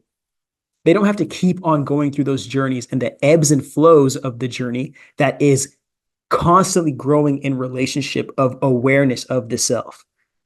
But the funny thing about neurodivergence is those of us who don't have the fortune, or forgive me, who do have the fortune of being different, but being different above the neurotypical, get to see that we naturally have access to this dynamic lifestyle of constant growth and shedding that allows us to wear different masks for what they serve our reality or what they serve our innermost desires. And if we have the finances and the resource and the freedom to listen to that, we can live ridiculous lifestyles in this world. But so many of us are barred to access from that level of freedom or that lifestyle because what's hiding in front of, or what's that hiding behind? Oh, we have to submit ourselves to the way neurotypicals access success. We have to sever off those dreams and those visions and those passions to access enough capital so we can buy freedom again. Because nobody's just going to give you access to freedom. How sad is that? Because all of us wealthy kids that work hard for our stuff, we're all merit based. Get the fuck out of here. But we've been convinced that we've been convinced, especially as the poor people, we've been convinced to fetishize our own slavery to such an extent that we it's almost a a ritual, like a coming of age ritual to cut yourself off from your inner child, rather than a sign of like true sacrifice, like a negative sacrifice. Like you're sacrificing yourself to hope that these people who don't even like you, especially if you're marginalized, to hope that they like you, to hope that you wear a hat that they are able to accept you in because they won't like you if you just are yourself. Like if you don't think that's sad, bro, I'm sorry, bro. I don't think you know what self-love is. And it's a very like drawn out, it's a very drawn out process. It's not one experience that happens and then says, you know what, like I'm gonna be a neurotypical my whole life. And the crazy thing is that life is so ambiguous. I hope I'm using that word properly, but life is so ambiguous that it gives you many opportunities throughout your whole life, through all the different eras.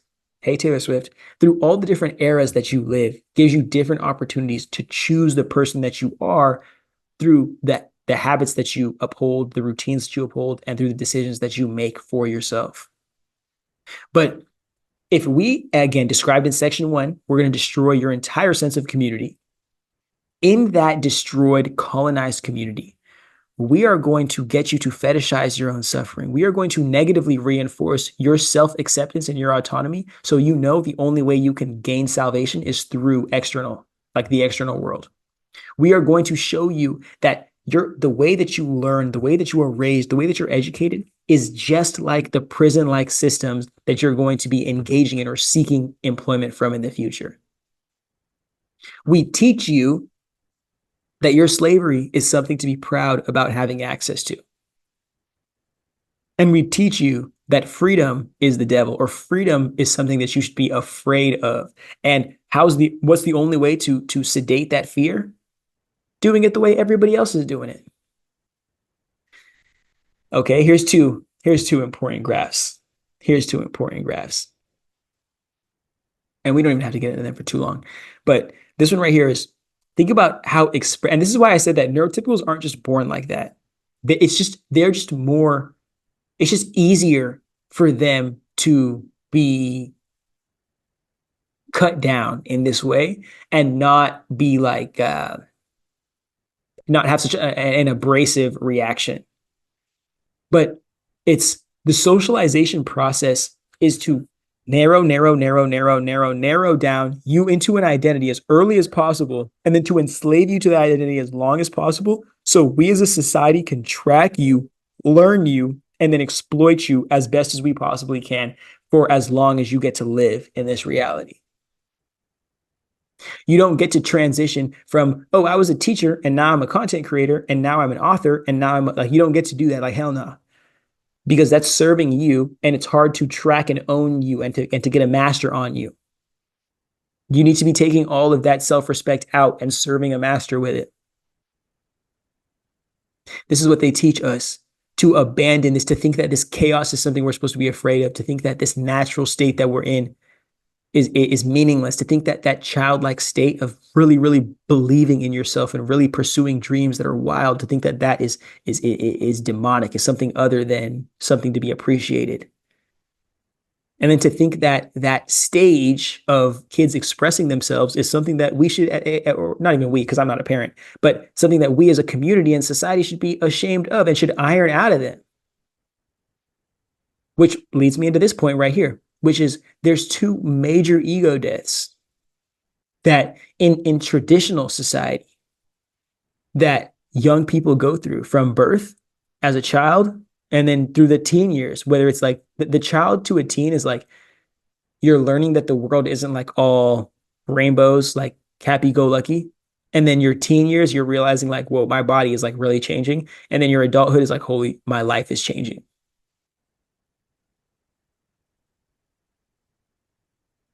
So and not only is the childhood ego death like, oh, realizing like the world isn't just like sunshine and rainbows, but it's also see like growing into like grounding yourself into the your own humanity.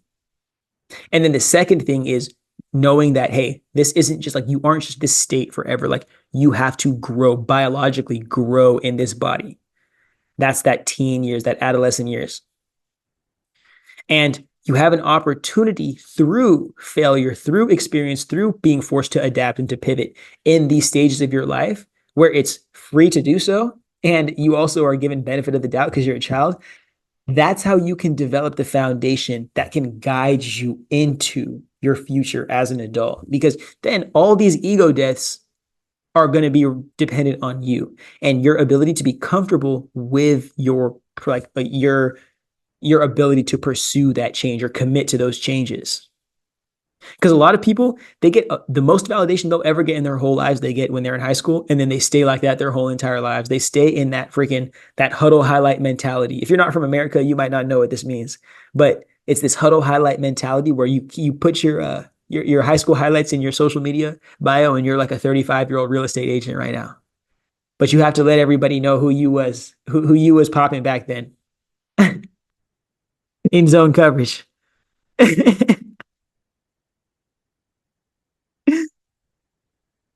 It's what I'm really trying to hit on here is that when in the village, especially in these higher tech, these higher quality, if you want to call them villages, the children are able to learn not only from their own experience and their own failures, but from the failure of the multiple generations that exist in that community. They're able to learn from the mistakes other people have made and to make different decisions for themselves in their future. And they're able to learn not only from school and from educational institutions, but from the entire life that they're experiencing. And that's a whole lot different than literally sending kids to go to school to be babysat. You're making them students of life and you're giving them educational institutions as a means of harboring that intelligence that they're cultivating at the mercy of being a student of the entire life that they live. And if they can become a student of life as early as possible and know that they're at the mercy of their ability to take responsibility for their own intellect, that's the sooner they're able to take on those challenges that can help them mature through their adulthood. Because you don't just mature at some point and become an adult. I don't even believe in that your frontal lobe develops at 26. I think that you go through, you have the opportunity to, because we're free people. You have the opportunity to go through many ego deaths through your adulthood, but so many people get stuck right at the end of their teen years, right when they become adults, they get stuck into this lots of lifetime debt, whether it's having kids, whether it's having a lot of college debt, or it's going in like a dead end job. A lot of people get into lifetime debt or like lifetime stagnation, and they're not able to pursue those authentic changes and challenges that would lead them to further being who they are in this life. So an interesting thing is that we, as a means of not appreciating the fact that life is supposed to constantly change, you're supposed to constantly be humbled by life and grow through that. We see, oh, like we can just sacrifice those dreams completely. And then whoever can just be the most successful on the other end of sacrificing their truth and their dreams in this society, we'll just call you an adult and say that you are valid and you don't need to go through any more changes unless you need to keep on like, other than like maintaining this adult identity you have.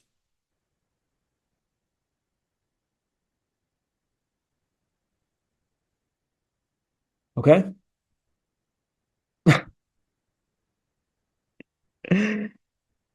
It's it's so much more convenient to accept that there's certain things that you have to do in this life, like, oh, just buy a house and just have a family and have kids and just, get a job and you're going to be an adult. Like, it's so much easier just telling people that and then making them do that and having them realize that's nowhere near it than showing them, hey, you're going to go through a bunch of ego deaths in your life and you have to be knowing enough or committed enough to know who you are and in relationship with yourself enough to be able to endure that because it's essential in becoming more of who you are. It's not something to avoid because the more you avoid it, the more difficult your circumstances become, or the more afraid you become of the natural changes that you're supposed to be making as a growing human being in this society. Okay.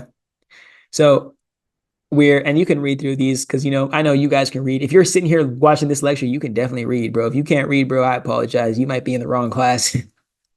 You might be in the wrong class, my friend. But sit here and realize that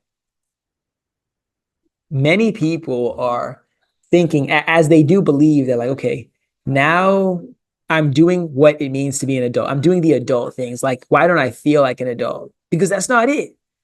Because you mature into your adulthood, your nature, adult nature, as you experience life, as you learn from life, as you give yourself to life and you sacrifice those attachments that held you back in older, younger, more immature identities.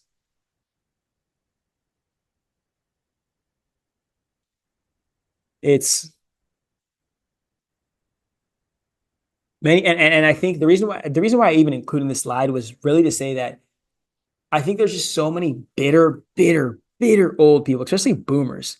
There's just so many bitter old people, just like angry at the fact that young people still have that ability to believe in their dreams. As delusional as they are, they still have the opportunity to dream and not be discouraged and to believe in those dreams without the fear of having those torn down.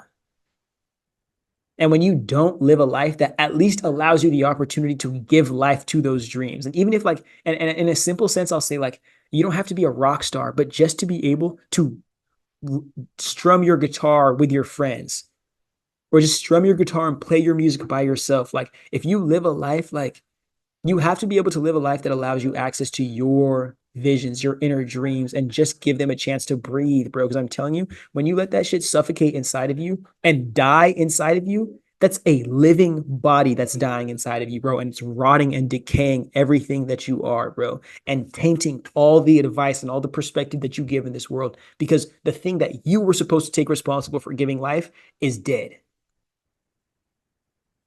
And what advice could you give anybody who actually has a living relationship with who they genuinely are in a world that only prioritizes who you're performing yourself to be? Yes, yes. Okay. Okay. This is going to be our, man, I'm going to have to split out of here in a second.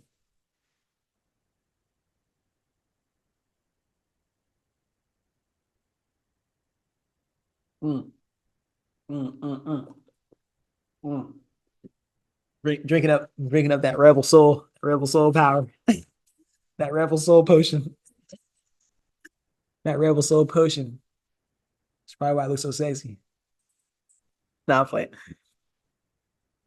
But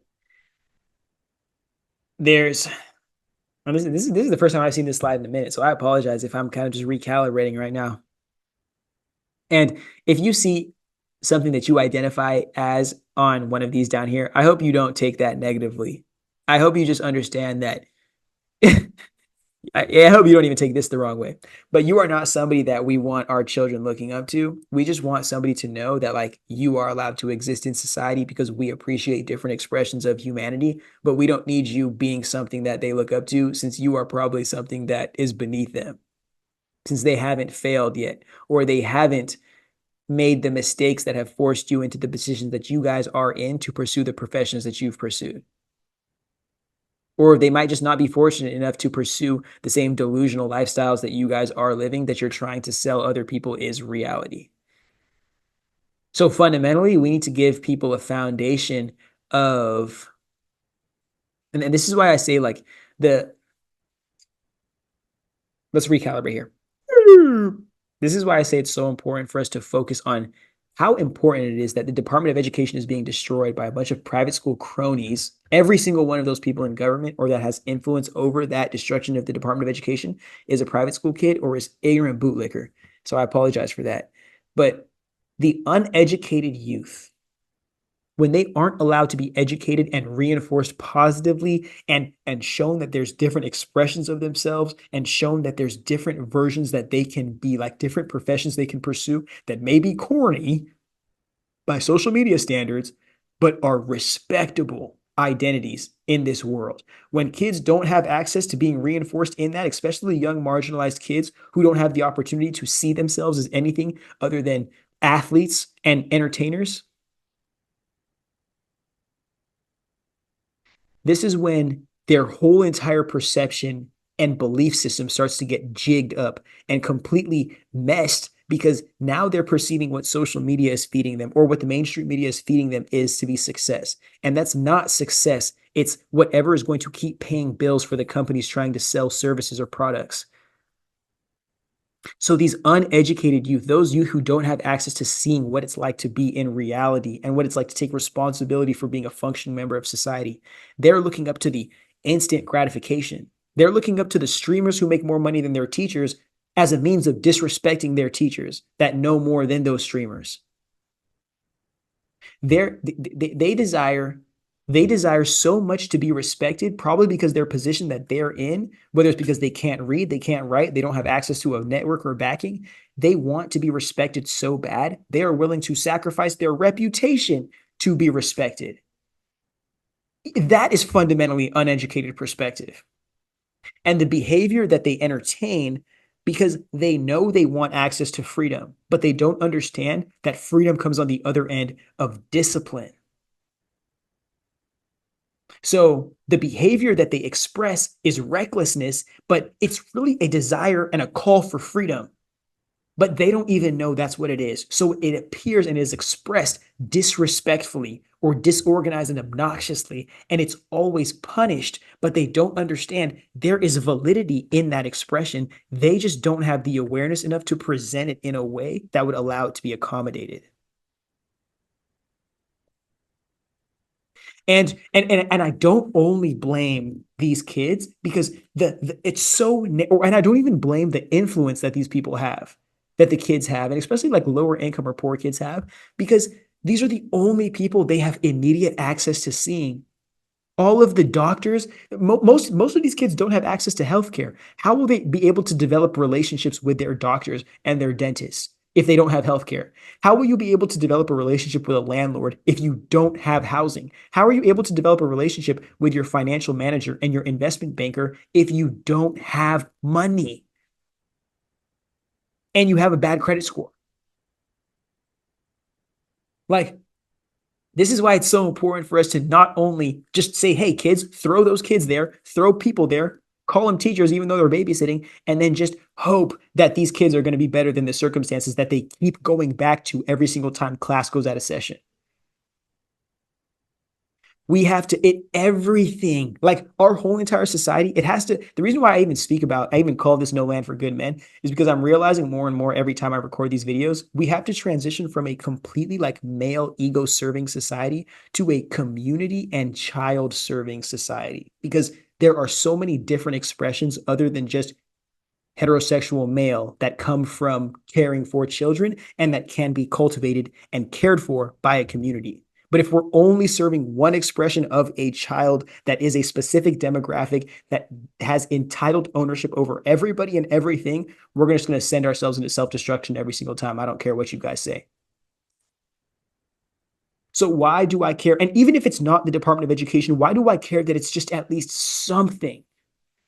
Why do I care that it's just something that is reinforcing the prioritization of intelligence, of wisdom, of open-mindedness, of curiosity?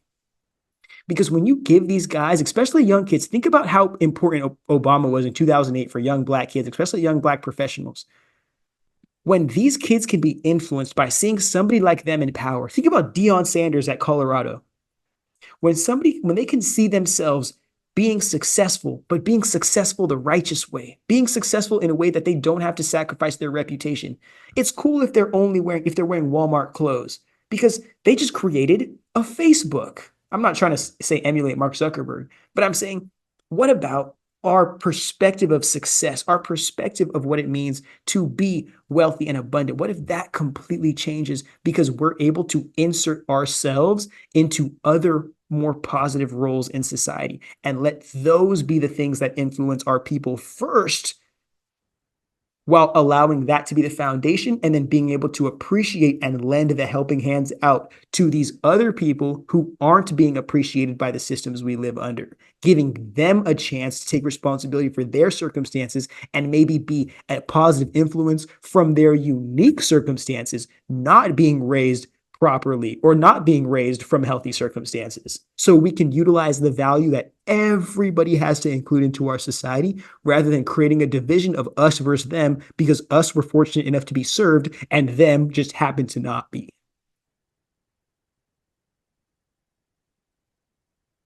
Okay. So and beyond just seeing like black kids or women or disabled people or LGBTQ people, beyond seeing marginalized people in these higher roles of authority of society, it's also about letting us see and be influenced by how these people carry themselves, how they believe, what intentions they have, what ideas they carry, what beliefs they hold in a way that support them from being at the mercy of other people's illusions and lies.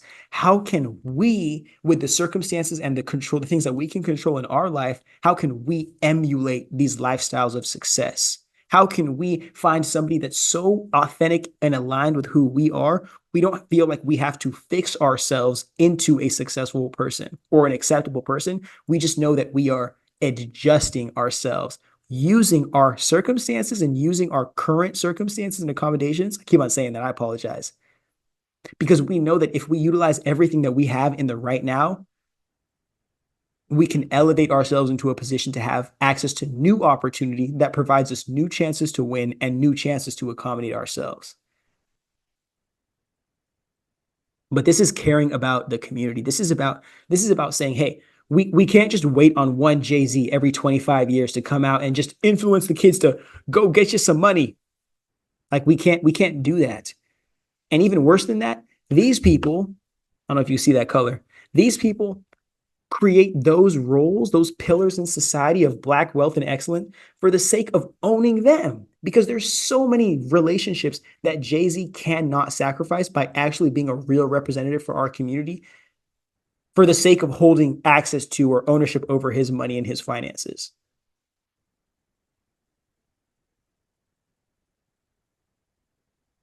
So it's like it doesn't even matter at the end of the day. Like all he did was exploit all of our wealth to the ownership of the people that he is loyal to more than the people who gave him that money.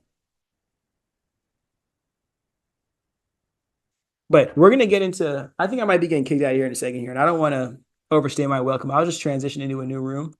Actually, I think I'm just gonna slide into a new room here. So I'm gonna cut this off right now, and we're gonna get into the second part of this in a quick second. Very, very, very thankful to have you guys here, and we will get here real soon.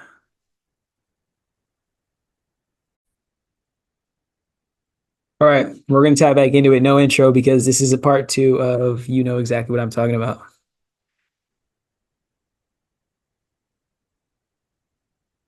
Oh no. Hopefully there's nothing illegal on there. Okay, that looks very legal. Well, I know I showed you guys this. This is the slide that I left off on the last part, but I missed including this, and I think this is also very important to add in. And also, it transitions better into the rest of the discussion. So, why don't we go ahead and keep rolling? Hold on. Okay, I just want to make sure I'm recording right with everything because I don't want to rush. So, something that's wrong with us as human beings is thinking that as you age, you just like automatically get more mature and automatically become more smart and you make the right decisions because that's just what every natural adult happens to be. Like you don't need to be raised or properly cultivated and corrected into a healthy functioning human being. And because of our society's idiotic belief in that type of philosophy, we end up reducing the amount of opportunities and environments that the average person has to access mentorship, direction, learning, and care and understanding of their own self and life as they grow into that adulthood. We force them to start leaning on the few opportunities they have to access the real world for access to all of their personal accommodations, whether it's their family, their job, or their spiritual community. But we narrow down access to especially free, like low cost and free accommodations. We limit access on purpose as a means of getting people to sell themselves into their identity or their career, whatever is just providing them sustenance or salvation in society. And in that, we forget this neglects the perspective that I had before of that we're supposed to be raising students of life, not just students of school. Um, this we in abandoning different institutions and abandoning protecting those essential institutions to cultivate the consciousness and the intelligence and wisdom of the community, we stop enhancing those systems to make sure that they are as efficient as possible to serve the people who they're serving right now and to make sure that they are even more applicable to the people who pick them up and adjust them to meet future needs in the future when it comes time to address those. So we end up just thinking, well, you should have learned at school. You should have learned. You should have. And then we individualize our problems and say, you should have, you should have, you should have. But nobody gets anything done when all we're doing is pointing at the finger at people who should have done something when they didn't have access to do the things that they could have done to not put them in that same predicament. We have to start thinking a lot more about the impacts of the community as a whole and why we need access to certain things that will not be destroyed by capitalism.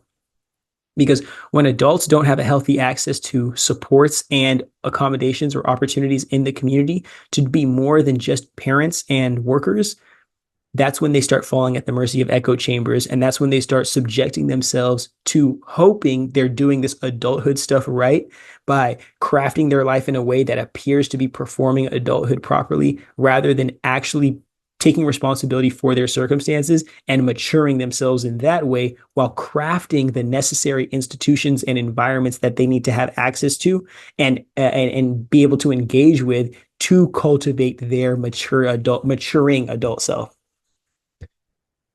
Now we can get into here. Forgive me, I know I adjusted a little bit. This table is a lot higher and the chair is a lot shorter, but I stay sexy, so you don't have to worry about that transitioning at all. The thing that makes me so sad, and I don't know why I couldn't get that bottom part here, maybe because the world hates me. This also ties into the perspective that I was giving about neurodivergence earlier in this section of the video or the lecture, forgive me.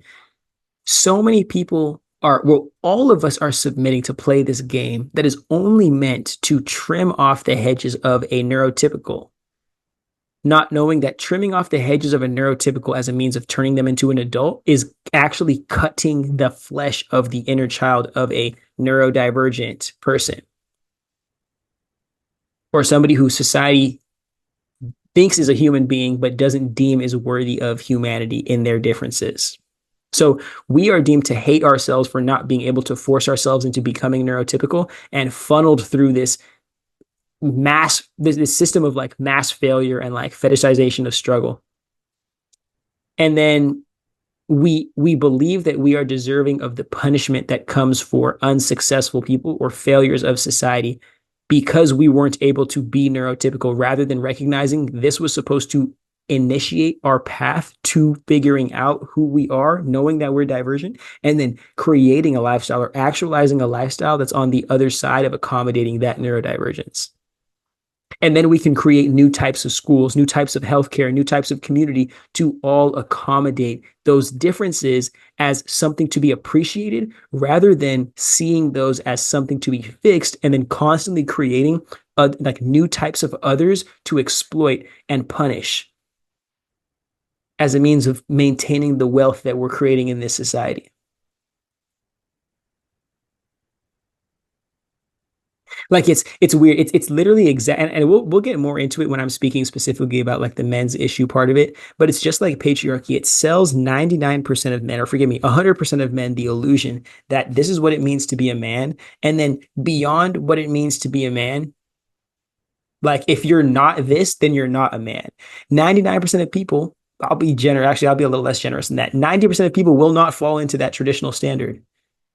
So that inherently means 90% of people are going to automatically reject themselves for who they are on the other side of not being what they were supposed to be, not knowing that what they are supposed to be is only a narrow fractal expression of the infinite expressions that are potential possibilities of authentic masculinity. But instead of knowing, hey, I was rejected from acceptance because I am not performing to this society's standard, they're thinking I was rejected by society, so that must mean I need to reject myself, or I'm deserving of complete rejection beyond that. And that comes from people who are not raised in a community and sent out into the world. It comes from children who are raised in cults or raised by the families that own them and then thrown into the world seeking acceptance or seeking validation of the self. And for many of us, especially the neurodivergent people I'm talking about, and I keep on talking about because that's the people I'm representing, you have to realize we're going out into the world that doesn't even know or care about us. So when you think that your people and your family can't care for you and your neurodivergence, and you think that the world is going to know how to care about you, I'm telling you, you're utterly mistaken. And you're throwing yourself out to the world that only knows how to appreciate neurotypicals, and not even just neurotypicals, but neurotypicals in the shame-based fixing culture, the self-abandonment, the self-rejection type culture that matures them by severing their inner child rather than by raising their inner child and finding a space to leave it in this world. Now, all of that is super important because it shows that instead of accepting, and it basically just goes into what I was just describing, everybody is funneled through the same systems, but there are people that are innately meant to lose, inherently meant to lose. And by losing the game, that is just the means of validating punishing people for not being something or not operating in a certain way. We just have to find a trap to put them through to make them feel like they are deserving of the punishment because they were given opportunity and they messed it up, not knowing the opportunity they were given is not meant for people like them.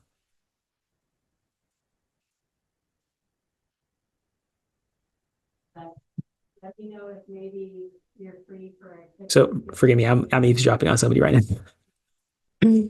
Don't do that ever. But what I'm saying with this is the wealthy people that regulate the top of this society are looking down, and all they need to do is to disadvantage and dehumanize enough of us neurodivergent people. But again, putting systems up to get us to fail so we can blame ourselves. They can punish us by their systems of correction, whether it's by prison, it's by wage slavery or debt slavery. And then they can, in our fighting to survive in a system where if we don't have society to support us, we at least have nature, but we don't because capitalism has owned and privatized all land. So you literally cannot exist without paying somebody to exist there. Now, these people who are going to act non-human because they are not being accommodated like human beings, and they probably don't know how to accommodate themselves in a healthy way, and they probably can't afford to accommodate themselves in a healthy way.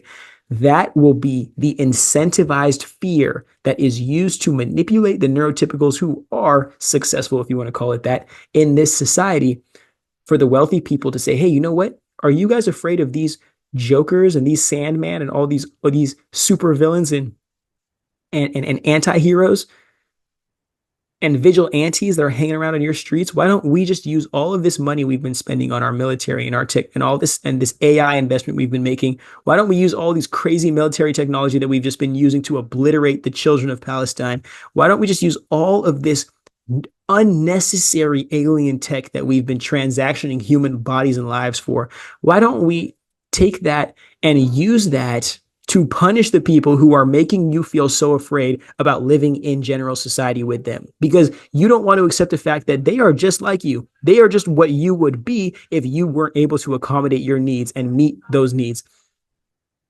You think that you're just on the route to become these wealthy people who are selling you the opportunity to punish your peers. So you accept it. And then you say, this is going to make society safer. This is going to make less crime. No, it's going to make more criminals. If you want to clip any bit that I just made up, that should be the one thing you clip right there. We're not reducing crime by investing in Crime Stoppers. By investing in Crime Stoppers, we are inherently creating more criminals because there are more people to perceive crime. And to perceive crime is a plausible reason to defend against crime or to end the crime. And you know how most of these people, most of these cops are cooked on steroids and other types of illicit drugs anyway, the ones that they end up picking up from the stops that they make. So who is it? What is it to people that are every single time they end up killing somebody who's unarmed or somebody that they didn't need to kill, they end up getting more of an investment into their industry because they call that an attack on them. They don't think that they're punishing, like Stanford prison experiment, they don't think they're punishing the world with their existence. And it's all about the wealthy or the people who are above needing to participate in general society, convincing the people who are, hey, are you afraid of existing with those people? The blacks, the women, the queers, the this, are you afraid of them? Well, we'll just allow us to create a law that says we can punish them like animals. And then we're going to do it. And then you're not going to feel safe. You're just going to feel confident and powerful because you have allowed somebody to punish your enemies.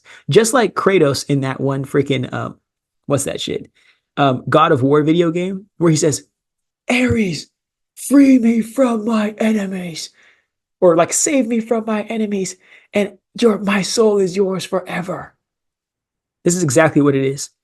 Neurotypicals sold their soul to the master that is, or to the God that is going to save them from their plight, not knowing that if they just worked with us or cared for us enough, then they'd realize the real plight is the wealthy people that are selling them dreams to steal all of our realities. Mike Slam. Here we go. I just explained this whole entire thing, so we don't even have to spend too much time focusing on it. But when we defund social welfare, let's go right back to it. When we defund social welfare and we stop investing in the people for the sake of increasing profits for the people at the top, this happens. We create holes in the safety net of society and allow people to fall into environments and places to where they are literally are only allowed to cultivate lack of humanity, or they're not allowed to cultivate themselves in a humanized form, literally at the mercy of their circumstances. And the reason why I say capitalism is like a real sick form of human abuse on a mass scale is because the earth naturally takes care of the people that cultivate it. The people just have to be responsible for cultivating it, and the earth will return to whoever did. The problem with capitalism is that it says we own all of this land, so you cannot access that land. So I own that park, so you're not allowed to sleep on the ground in that park because I own it, and you're going to look ugly there. And even worse than that, all of the plants that used to grow and create fruit or create some kind of sustenance for people and plants and animals to feed from, we're going to kill all of those so nobody can feel like they can eat without paying for something and paying somebody who owns a business. And then we'll just centralize who owns all the businesses. And even better than this, even better is this. when nobody's talking about the homeless crisis in the from the angle that says society closes from 11 p.m. to 5 a.m. At best, it closes from 11 p.m. to 5 a.m. What happens to all the people that still need to use the bathroom or that still have something to do from 11 p.m. to 5 a.m.? What happens to all the people who aren't fortunate enough to have access to housing, aren't fortunate enough to have access to a network or to community or to internet service? When the whole entire functioning society is closes at 11 p.m. and goes up at 5 a.m. And even worse than that, people aren't allowed to leverage the nature from society because all of that's privatized too. But outside of capitalism, nature says whoever takes care of nature gets to live off of nature. But capitalism says if you don't have ownership of that or you don't have access to the owner of that, you are not allowed to exist there and you cannot benefit from the value created there because we need to hoard all of that value created there to somebody who already has access to something as a means of squeezing everything we can out of you poor people who need to hate yourselves. Because we as rich people hate the world so damn much that the only way we can love ourselves is if everybody only loves us.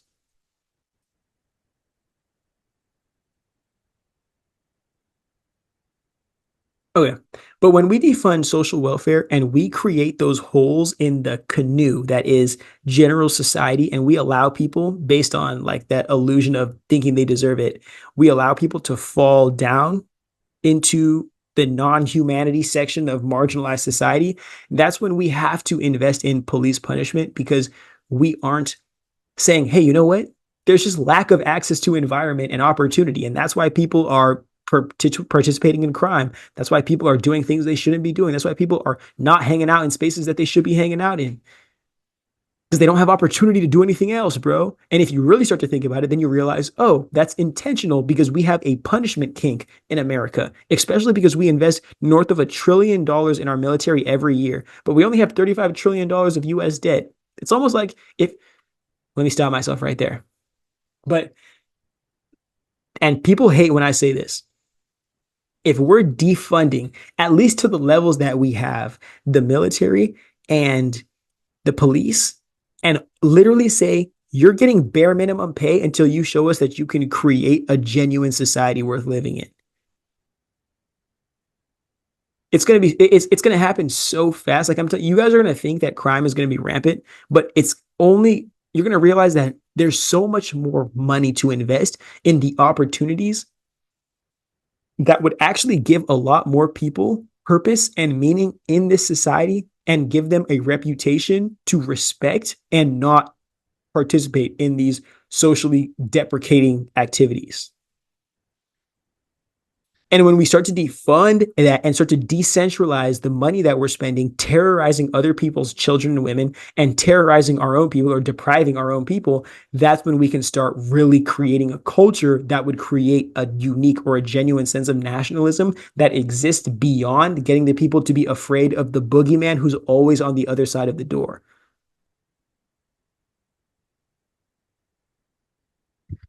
All right. Now we're getting into Elontopia. Elontopia and Zuckerberg City. This is a beautiful model that came into my mind. I don't know how many months ago, but actually, if you really look hard at this picture, this is this is the carpet of an ex-lover of mine. So if you are watching this, still all the love for you, but my life has changed and now we have to produce this kind of stuff. Now I can't just keep dreaming and going on dates. So back to what I'm trying to explain here. The dystopian future ahead of us that I want to explain, it's not going to be one fell swoop. None of this is. It never is. Life is a series of events, chronological order that happen for the sake of reaching a goal, with as many people to be as unconscious as possible while we're getting there if the goal does not serve them. So the reason why I feel Elon Musk and Mark Zuckerberg are almost tag teaming society, especially a depleted, very ignorant society and a lacking, scarce society, they're selling dreams that are so amazing, it would only justify the amount of slavery and oppression that needs to take place to incite those dreams. That's why the marketing mission for artificial intelligence has started right now. And I'm telling you, we're not going to get the first real, like, good AI stuff for another 25 years. And I'm saying that because there's so many trials that have to happen. And in every single one of those trials and every single one of those prototypes, there's going to be so much slavery that has to happen. One thing we don't want to talk about is the amount of child slavery and exploitation that was happening in Congo that was directly related to Apple and Apple's ability to scale to $1 trillion company. It's not just iPhones and MacBooks that is going to be we're scaling into. We're attempting to integrate this artificial intelligence technology into every aspect of society. That means we are eliminating a class of human beings for the sake of integrating this class of humans.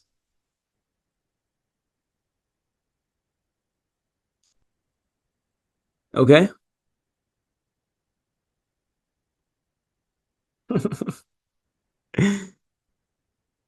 We're to keep us off of focusing on how bad the world is right now and how bad it has to get to make these dreams come to life. Zuckerberg wants to get us to step away from existing in the real world completely. He wants us to think, hey, you know what? 10 to 15 hours on your phone every single day is not enough. You need 24 hours a day. That is going to be the thing that helps you deal with all of your problems. And then Elon Musk says, let's not colonize another country because you know how that's going to make me look. And that's how, you know how that wakes up the demons of my past. So why don't, wait, why don't we colonize Mars? And how about I get all of you sci-fi nerds, all of you basement dwelling, living off your mama incels to believe that not only could you live in this reality with AI robots, but you can go to Mars too. And it'll happen in your lifetime. And somehow you won't see a slave that builds it, or you won't live on a company town that creates it. Get people as lost in the delusion of these venture capitalist dreams. So these people can collect a bunch of money to create a bunch of products that don't mean anything because they don't genuinely serve anybody. And then again, what was I saying in the beginning of this? Which I could have ended the clip before I even started. Or I could have ended the clip like 20 seconds in. The issue is we have to front load all the marketing of the dream so we don't have to show the dystopia that it takes to get there until we're so deep in it. The only thing that takes us out of the dream is pursuing the dystopia. When Elon Musk says something like, we have to destroy the economy for the sake of rebuilding it, when has he rebuilt anything?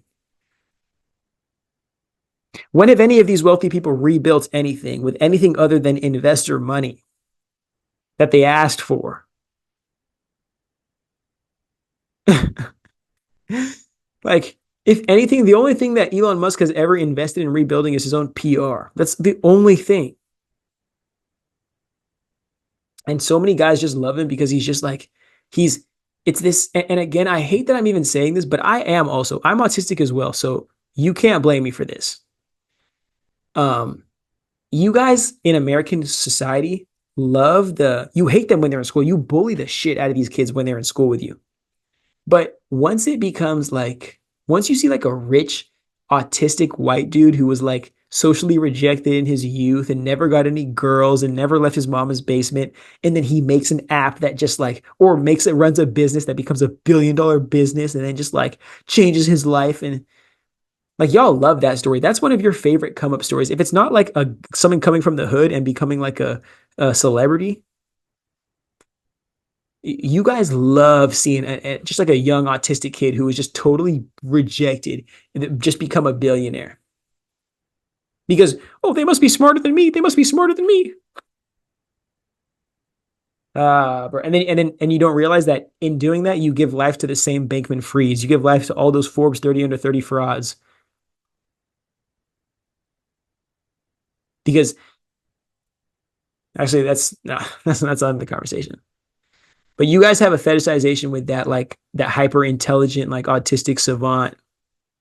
Um, that's it. And that's going to be the cause of your for a lot of America. It's going to be the cause of your downfall because you really think Elon Musk is smarter than he is, bro. But he just has a whole lot of capital. I actually saw an interview that his dad did, and his dad said that I had so much money I couldn't even keep the bank closed. I had so much money, something along those lines. Like I couldn't even close the door of the bank. And this guy came, and Elon came to America to sell Americans a dream of rags to riches. And guess who bought it?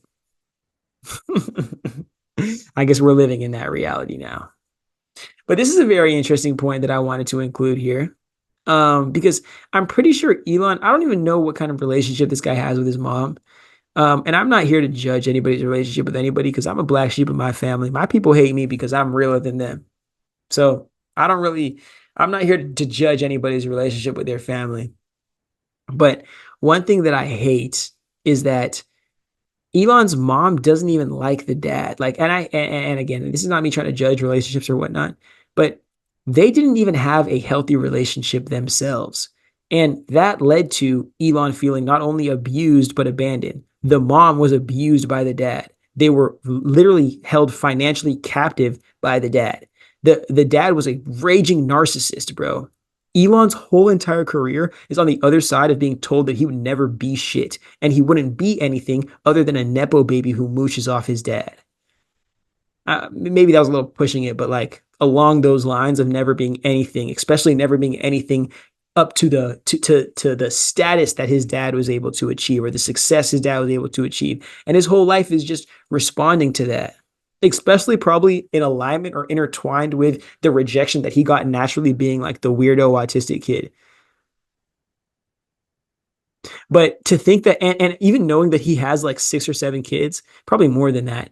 And what's he doing other than doing all these like interviews and running his businesses? He's not raising them. So who's raising them? So is that how every single person who's supposed to have kids and go to work is supposed to raise their kids the same way he does? Or maybe everyone's kid's supposed to be raised the same way he was raised, traumatized and abandoned and abused, and just left with a whole bunch of money and told to figure it out. Oh, or maybe every mother is supposed to be treated the way that his mother was treated by his dad. Like, are you sitting here and seeing how delusional these wealthy people are and how every single thing that they tell you is just a marketing scheme? Every single thing is just marketing. She's probably getting paid some kind of not even rich people don't pay each other. They allow them access to their resources. So she's being allowed access to Elon's resources because it's so exorbitant. It's not even like worth having a number attached to it. She's being allowed to have access to his resources by doing this type of BS.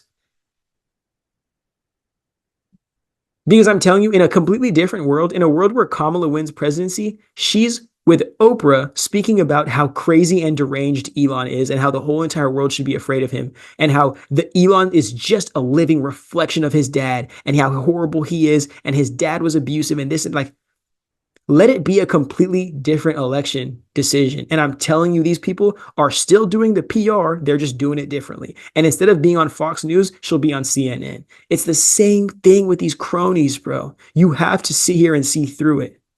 And I thought I'm telling you, bro, the reason why I didn't produce this whole like lecture it's taken me as long as I have to produce it is because I really thought that I was crazy, one. And if I wasn't crazy, I was just dumb for trying to do it. But then I realized, damn, they got us thinking that we're dumb, thinking for being able to see through all the BS.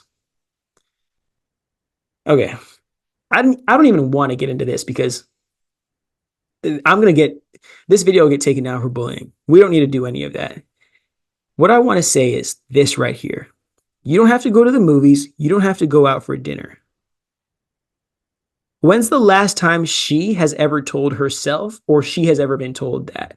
For a reason that has to do with finances, not because of her being a woman. Like, let's be real honest with ourselves here. Real honest with ourselves here. So I don't know. Like, I want to know what kind of perspectives they have for parenting, how people are going to have kids instead of just telling people to have kids, what kind of opportunities these kids are going to have, or are they all these kids going to be abandoned, not be able to be cared for by their parents, and then shipped off into concentration camps to work for Elon Musk on his company towns with Jeff Bezos? Let me know. Because if you can't afford to raise your own kid, it's almost like somebody who does have the money to raise more kids than their own will simply buy your kid. And it's because you can't own them anymore. It's not because you can't raise them, it's because you can't afford them, meaning you can't own them because you can't pay the recurring cost that comes with being a parent.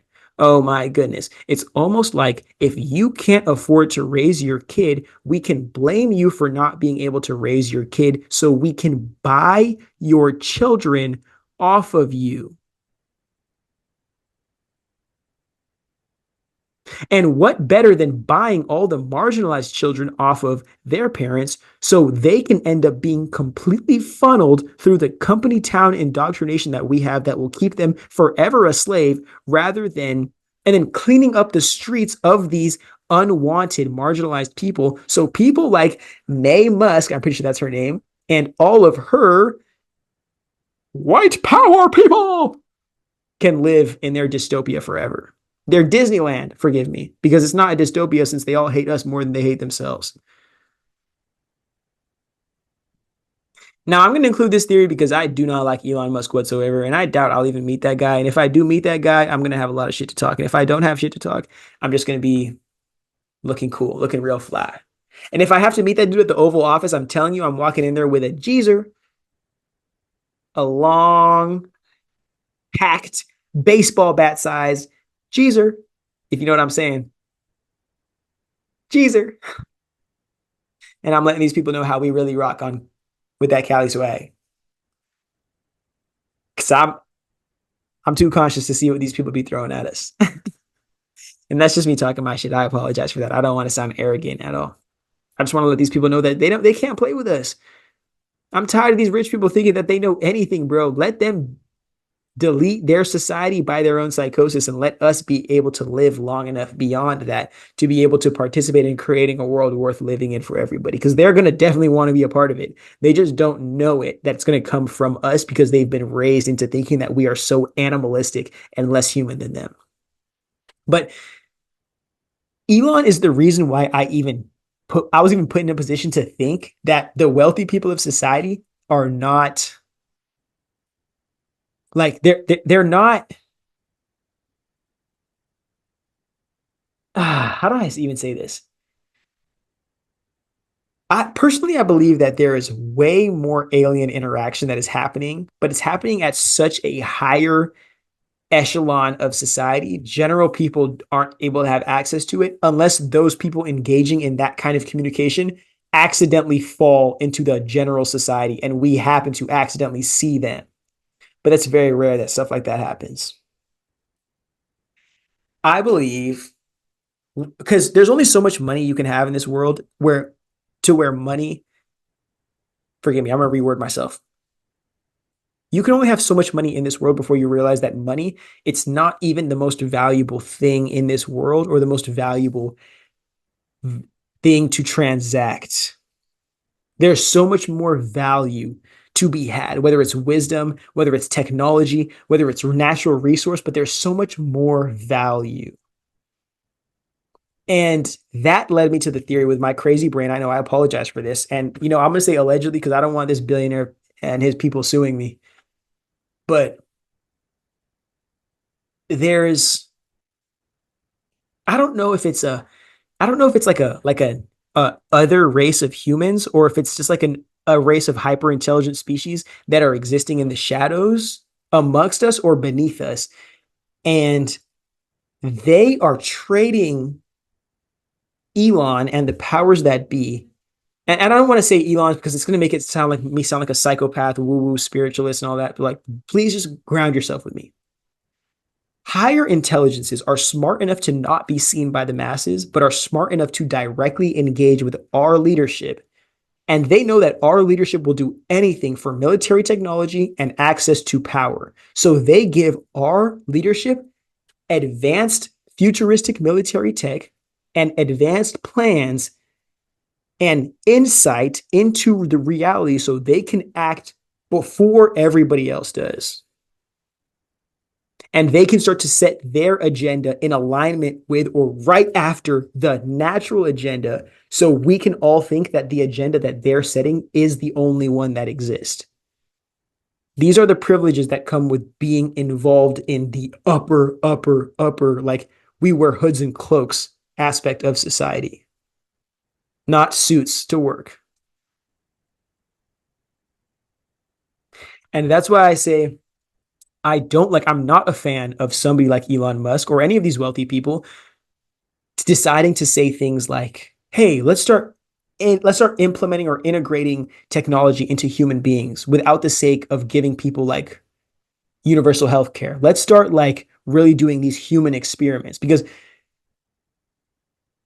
it's going to come at the mercy of whoever is marginalized in our society is going to be like first on the chopping block in some kind of order to be punished by being used as these experiments, which most of which are going to fail. But the only way to get by doing human experiments on people is by saying that they are horrible enough to be punished, like what is happening to the Palestinians in Gaza, and the world is being told that they are deserving of the punishment that is happening to them when they are not, or by what's the other way? By getting people to be socially rejected by participating in society enough to think that they are deserving.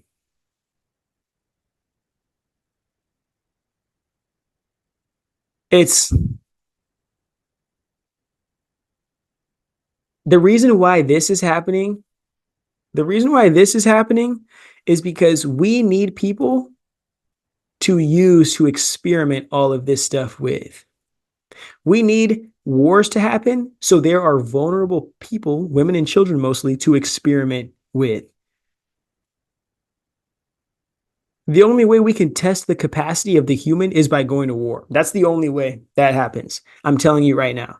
The only way that we have deemed we can test the capacity of what it means to be a human being is going to war.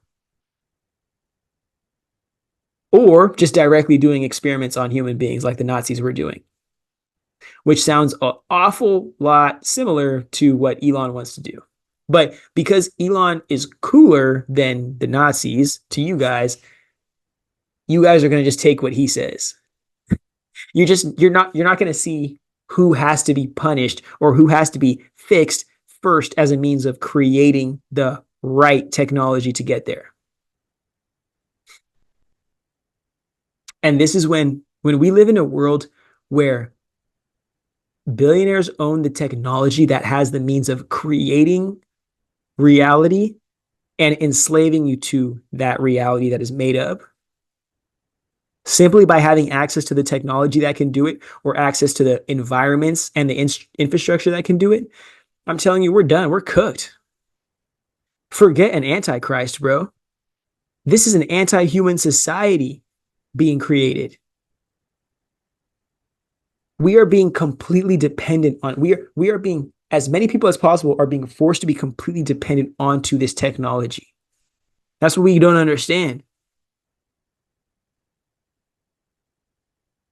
And being completely dependent to technology it's a means of, or we will in becoming more and more like codependent to this technology that we're being sold, we become less and less appreciative of our access to and especially our responsibility to cultivate the world around us, meaning these billionaires can destroy our real world as a means of investing in their fake world. And if their fake world or if their real world or our real world collectively, because nobody owns it, if that gets destroyed for the sake of their real world, they will just abandon all of us on this world they destroyed and take off with whatever loot they made because of it. And I'm telling you, you better stop licking boots because if you look up long enough, you'll see this is exactly what they're doing. So get your head out of the place where you're sitting here thinking, oh, the mark of the beast and the antichrist and revelation. And I understand like you have your own like religious beliefs and whatnot, but forget all that shit for a second. And look me in the eye when I tell you it's anti-human versus, and I don't even want to say anti-human. It's pro-tech versus pro-human. That's the kind of world that we have decided we're going to walk into. And if we aren't willing to decide that we can have technology as long as it's built for the sake of what? Serving humanity, then we can continue to advance ourselves as far as we want to with this technology. But if we're doing this for the sake of serving profit and extracting wealth, especially in environments where it shouldn't be extracted or it shouldn't be created in, then I'm telling you right now, bro, like what kind of world are we creating that even cares about a human being other than one who owns enough capital to protect themselves? This is another theory I have. The only way I'll read it because, sometimes I like to read. The only way to escape the karma of life faced at death is enslaving the entirety of humanity to creating the technology that allows them to live in this physical reality forever. Fallen angels, I know. Shut up. Fallen angels are fallen angels afraid to face the wrath of God. So God births himself through people to change the world while they are alive. This is why everything ties into the self-rejection psychosis that is in a majority of the mainstream religions that I want to keep on hounding on for you guys. The powers that be understand that they can only live this abusively excessive lifestyle on earth for while they're here. So they try to exploit as many other people's lives as possible. So while they're here, they never have to exist in a reality where they are at the mercy of their own circumstances and their own responsibilities.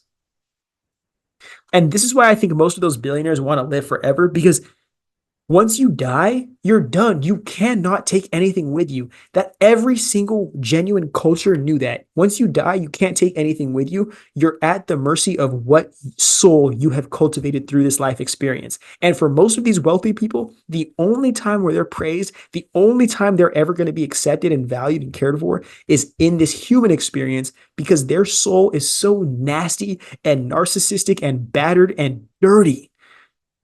The second they die, there's nothing material to protect them from facing the darkness that is their soul. A darkness so overwhelming, they might not even be strong enough to see through that darkness to a light on the other side of that tunnel. This is why our society, it's not going to get like better from our current circumstances. It has to get so much worse before we collectively decide it needs to get better or it implodes and then somebody has to decide to make it better on the other side of that. But I believe that we are the aliens that we believe were waiting on to invade us and to take advantage of us in our vulnerable state. They've already taken us over and they're already here getting us to convince ourselves that we need to fix ourselves into abandoning our humanity for the sake of perpetuating their systems of economic development that only serve so many people.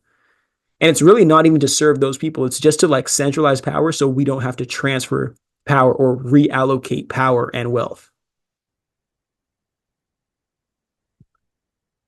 This is this is this is a very important concept. Maybe I should have put this before the Elon stuff, but this is a very important concept I want to touch on too.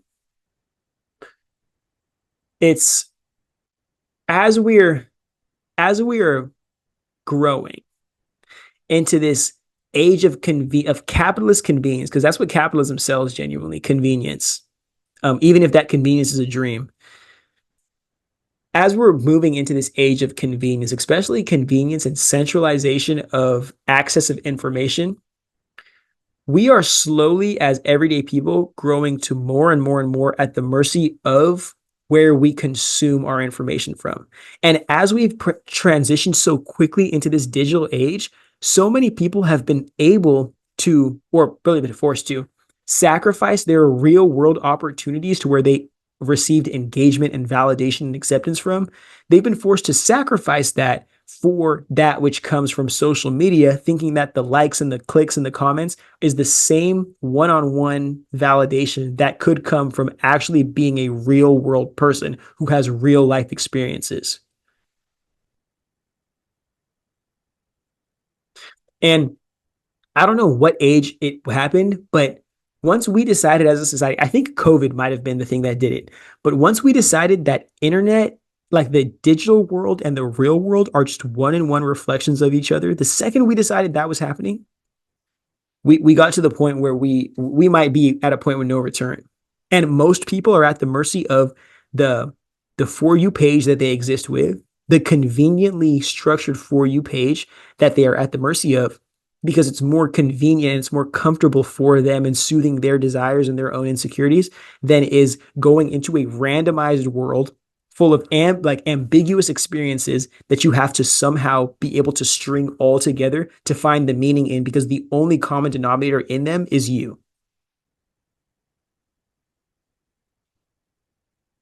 So you get comfortable with a world where you are being fed your desires. You're being fed advertisements that show you what you want so you can buy faster. You're being fed content and media that sedates you because you don't want to feel anything other than what makes you feel happy or what makes you dissociate from what's really going on in society.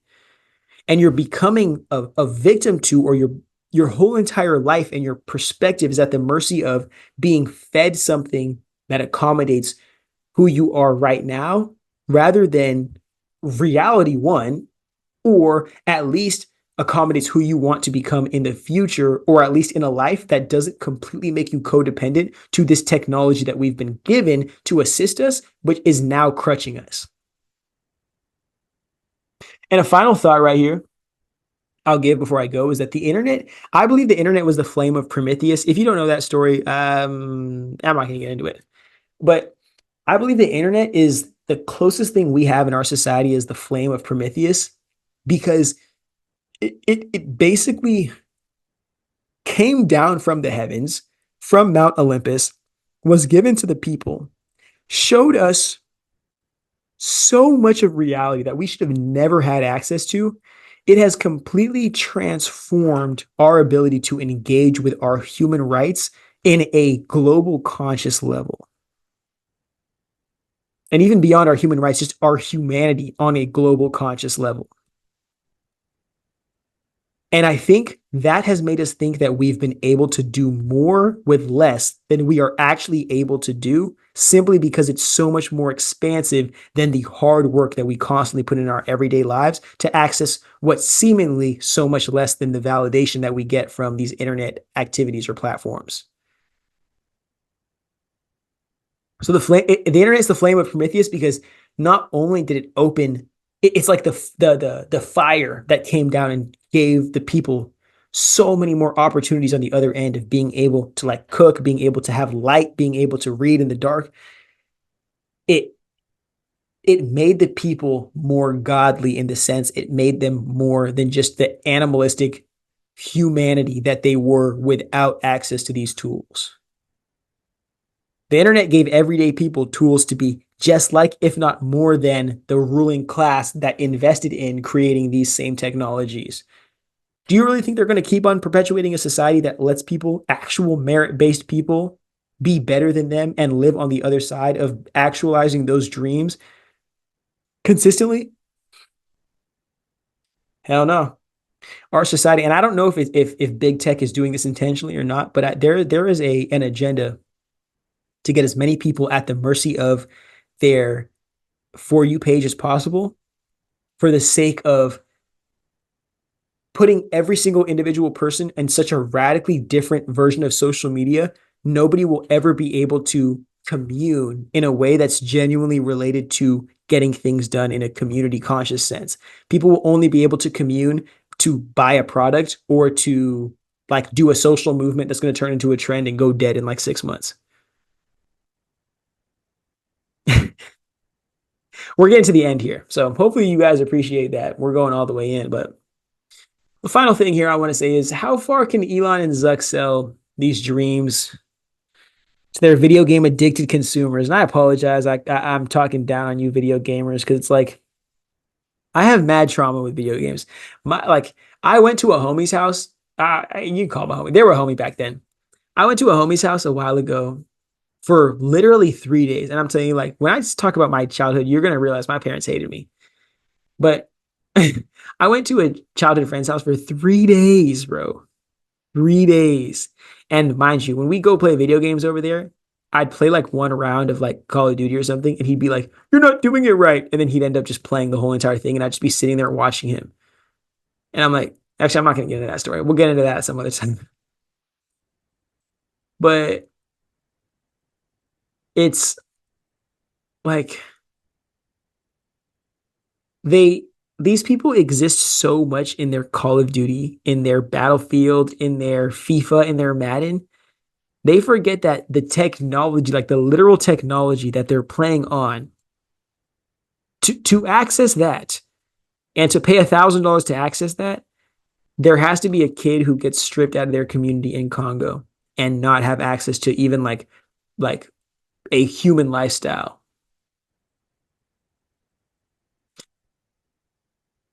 And it's how much longer, what I'm trying to say with this slide is how much longer until the slavery that is able to create the iPhones and the PlayStations in America today, how much longer until it inevitably has to come to America? And there has to be some kind of company town situation or some kind of like Amazon level 10-hour mass 10 to 12-hour shift experience that people endure. And will these guys, when that happens, will they be able to recognize, holy shit, like we cannot have one of these without the other? And how much are we willing to allow this to happen for the sake of continuing to buy these dreams by big tech that have never really ended up like sticking? Like, okay, these are everyday people, and it just like it makes me really cry, bro, because it's like these are my people. These are my people that look like me, that live like me, that breathe like me, that have that melanin in their skin, bro, and get punished because of it. Disgusting. Disgusting what lies we can create to hate my people. Oh, I already discussed that. Okay. I hope this is I hope this is an exciting title for you guys because we are done with section 2. And this is all you're going to get before we get into section 3, which is probably going to take me like 3 days to record, but forget it because, I'm going to get it however I got to get it. But I want to thank you guys for being here. Thank you guys for staying for that whole, it's probably like 2-3 hours that we just spent making that whole thing. So thank you for being here. Thank you for participating, and get ready for the next part because we got section 3, 4, and 5 to go. And hopefully we can try to get this all to you by Christmas. But if I can't, I apologize. And if not, Merry Christmas. Other than that, go ahead and enjoy yourself because we will get back to this another day.